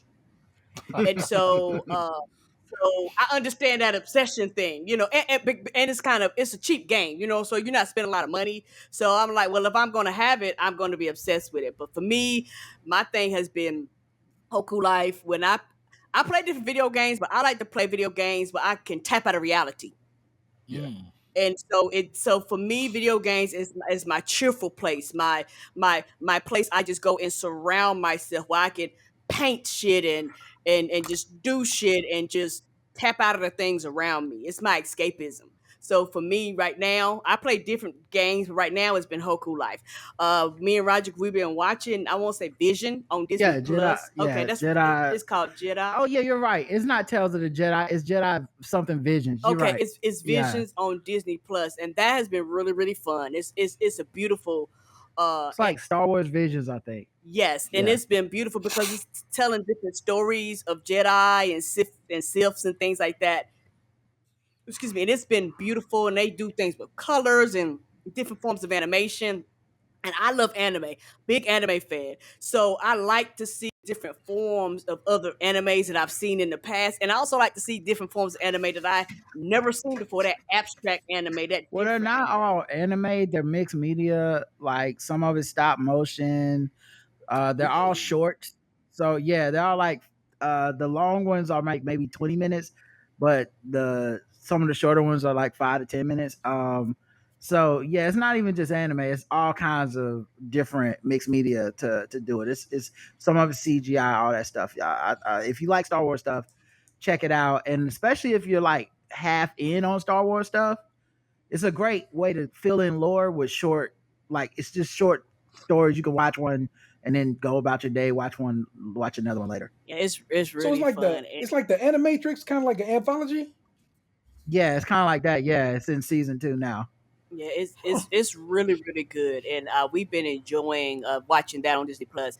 And I haven't been reading, but Kevin Hart been reading to me, so I love Audible. I've actually went back and for a lot of famous people. I don't really follow famous people, Like, I'm really old school. I don't give a fuck about what you do. Do you entertain me? Yay, nay. You ain't got to live to this moral standard and agree with everything I do in life. I don't function like that. That's some new kid shit. And so for me, the internet told me Kevin Hart sucked and Kevin Hart was never funny. The internet lied, because I went back and listened to that motherfucking book, and I was in here cackalaacking and laughing my ass off for a full 8 hours, 10 hours, however long that book was. I had a ball going through his life because I don't follow them, so everything he was sharing with me was new information to me because I don't go digging and shit like that. So I had a ball listening to Kevin Hart tell me about how he started, how he rose to fame, how he became famous. And so I have really, really been having a good time with that. And my podcast recommendation is The Royal Report with Gastor and Shalewa Sharp. And I have really been enjoying them. They're actually one of my favorite podcasts. I really enjoy them with their podcast. Their podcasts are really short, about 30 minutes, maybe an hour. So you go back and you literally just run through them. And they're both comedians. They are really, really funny. They do 2 shows a week. Nice. Word up. I forgot to tell you, I read a book, and then I listened to a book by Jasper Ford, one of my favorite authors. It's called Early Riser. Imagine a world where people actually do hibernate and somebody has to stay up. Basically, it's about the crew of people who stay up while everybody else is hibernating and what goes on while they're still awake. It's a pretty interesting book. Jasper Ford is a real interesting author. I like his type of fiction, so I get down with that. Tomorrow, technically, I guess in a couple of hours, Legend of Zelda Tears of the Kingdom drops, and luckily I get off work a little early tomorrow, so I'm just gonna go my butt up to GameStop and get my hard copy because I'm the guy who still buys cartridges. It's a cartridge. You that hard copy? It's download a cartridge baby. sitting right here. It's a Game Gear cartridge. And I know that game will be probably the next good. I don't know. Blessing was talking about on Kind of Funny. I don't know if y'all listen to Kind of Funny. On Kind of Funny today, and he was like, "Bruh, it's a world up here, it's a world down here, and it's a world down here." I'm like, "What?" So that game is going to be I'm very excited to play that game because I think it's going to be massive. I think it's going to take all my time, which is why I had to run through Resident Evil 1 last time because I was like, I got to say la vie you, baby, because it's almost time for Zelda, and I know that what it's about to be with that. So I'm very excited about that one. I didn't realize we were doing literature as well. I did. Oh, yeah, you read Ronin. I read Teenage Mutant Ninja Turtles, The Last Ronin. Pretty good. It's got me being willing to go down the rabbit hole of all the previous works. Yeah. And then I saw they're even coming out with another edition to The Last Ronin this fall. So it's already up on Amazon for pre-order. Nice. If I'm telling you right now, if y'all haven't read it, check out Teenage Mutant Ninja Turtles: The Last Ronin. It is fantastic. The Kevin Eastman and Peter Laird, the original writers and creators of the Ninja Turtles, joined back up to do work on this, and it is a work of art. It is so good, and it'll touch your heart, especially if you're an old school Ninja Turtles fan. But there you go, people. Wasn't that nice? Wasn't that easy? That was a whole show. That is us having celebrated 10 years of doing this. Oddly enough, in just like 6 more episodes, we'll be at episode number 500. So we'll probably do something for that too. That'll be a good time to be had too. You know what it is. Please rate, review, subscribe, share wherever possible. It's easy as that. Go get up all the things. It's at the beginning of the show. I promise you. It's right there. Here I am giving you a little bit of another recommendation to make sure you do it. But it's right there. Just, what you got to do. Email us podcast at stagecrunchyMilk.com. YouTube is Stays Crunchy. I have got the shows that weren't going up on YouTube. I did that today. I had to manually create all of them and manually post them all because currently I don't know how Spotify for podcasts posts to YouTube. Just doesn't do it like Libsyn used to do. And when we switched over hosting, it got funky. But you're good. All the most recent, the 6 episodes that weren't up there are up there now, and you can enjoy. And if that's where you want to listen to the show at, some people do. We got shirts. We got merch. You know what I'm saying? tpublic.com/user/stagecrunchyMilk, all one word. You want to go buy a shirt? Go buy a shirt. It's dope. I told you I would try to put this little 10-year logo that I created up on there, and TPublic was like, I don't like it. So whatever about that logo, TPublic was like, nah, son. So you won't be getting that particular logo, but I actually got there's a local shirt manufacturer just literally around the corner from me. And I'm actually going to go see, I can holler at them and see what they're talking about. And I might get some 10-year merch created specifically by some local guys. So supporting some local manufacturing, and so forth and so on. Feel free to give us a call, 216-264-6311. That's 216-264-6311. We'd certainly love to hear from you. And we got a quick little something from the Silver Coqui, who just that number works for phone calls, but it also works for text messaging, which is again something we discovered with on Crimpin' TCA. Yeah. And this is just a quick little something from the Silver Coqui, also who gets love because she hosted for a good stretch of time when her brother was out on paternity leave. So show love to her as well. The seventh member of the show. Yes, coming off the bench. She said, episode 492, sue me, I'm behind.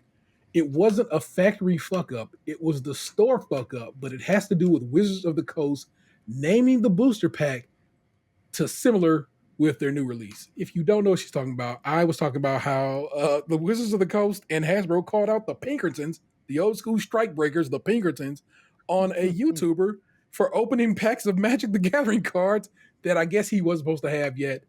And that's because the store sold them to him. I mean, he bought them legitimately from the store. So it's not like he got them from a weird connect. He bought them those, but they still sent the man to come and get them. It's crazy. So thank you for that update on that story, Vanessa. Not my Vanessa, another Vanessa. See, there's two Vanessas in this family. The Black Hour Sips. Y'all have a whole universe of things y'all do. You have premium content. You have how's that Keith and Girl show work? Is that behind a paywall or is that It's behind the paywall. We recap their show for the week, and just kind of talk to them about, check up on them throughout the week and what they've been talking about. So if you're a Keith and the Girl fan, you can hear us recap it, and I think you can even get like a month free if you go sign up and use code TBGWT to listen to it if you're curious.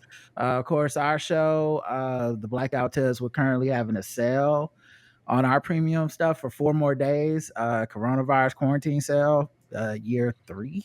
We didn't see it coming either, guys. But we're having a sale, so you guys can sign up if you want. And just the regular show. Check us out. And if you have HBO Max, check out Game Theory with Bomani Jones. Yes. I write for that show. So I meant to ask you, how is this writing strike affecting just in general your world as you are a union member?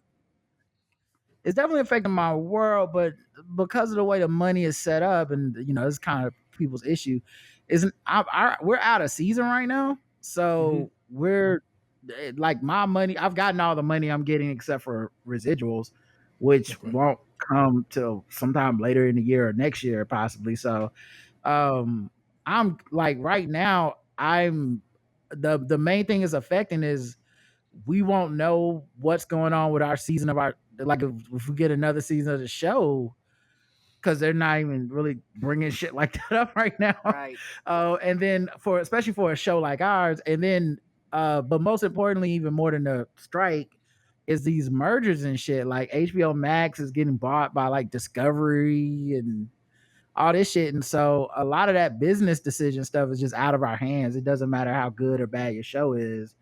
If you're not like a tentpole like Game of Thrones ass show, a lot of this shit is like, we'll holler at y'all when we decide what we're keeping and what we're not. So in those ways it's affecting, but I voted for the strike, staying with the other writers, and we definitely are not being paid commensurate to our worth at the moment, especially in an industry that has invested so much money in so much content. I mean, people can't even keep up with it. The people that are responsible in a huge part for creating that content, making it good, are writers, and for our pay to stagnate while like CEOs pay go up and shit is pretty fucking ridiculous. Yeah, it was a stat today that I heard that it's 49% make the minimum, and that's not right. If it wasn't for the union, we'd make even less. That's right. Like, that's what's wild. Like, they're paid. Like, on our show, I got paid the minimum for a writer. And yeah, taxes come out of that. If you have an agent, if you have a manager, they shit come out of that. You're normally only getting paid for the time that the show is in season. And if you sell, and if you're in narrative where you're like you sell a movie or some shit, man, who know when you're gonna see that money? Because like they'll hit you with like a upfront, like 10%, like holding fee of like, all right, now go write the pilot episode, and now go write a treatment. Okay, now go write an outline. Okay, write another outline. So you're gonna be writing for months, sometimes years before your shit even gets to the screen. And it may take that thing going into production for you to actually get the rest of your fucking money. So you've been trying to make it work. That's why people are always trying to sell multiple pilots. You're trying to let's say you sold it for $100,000. They gave you $10,000.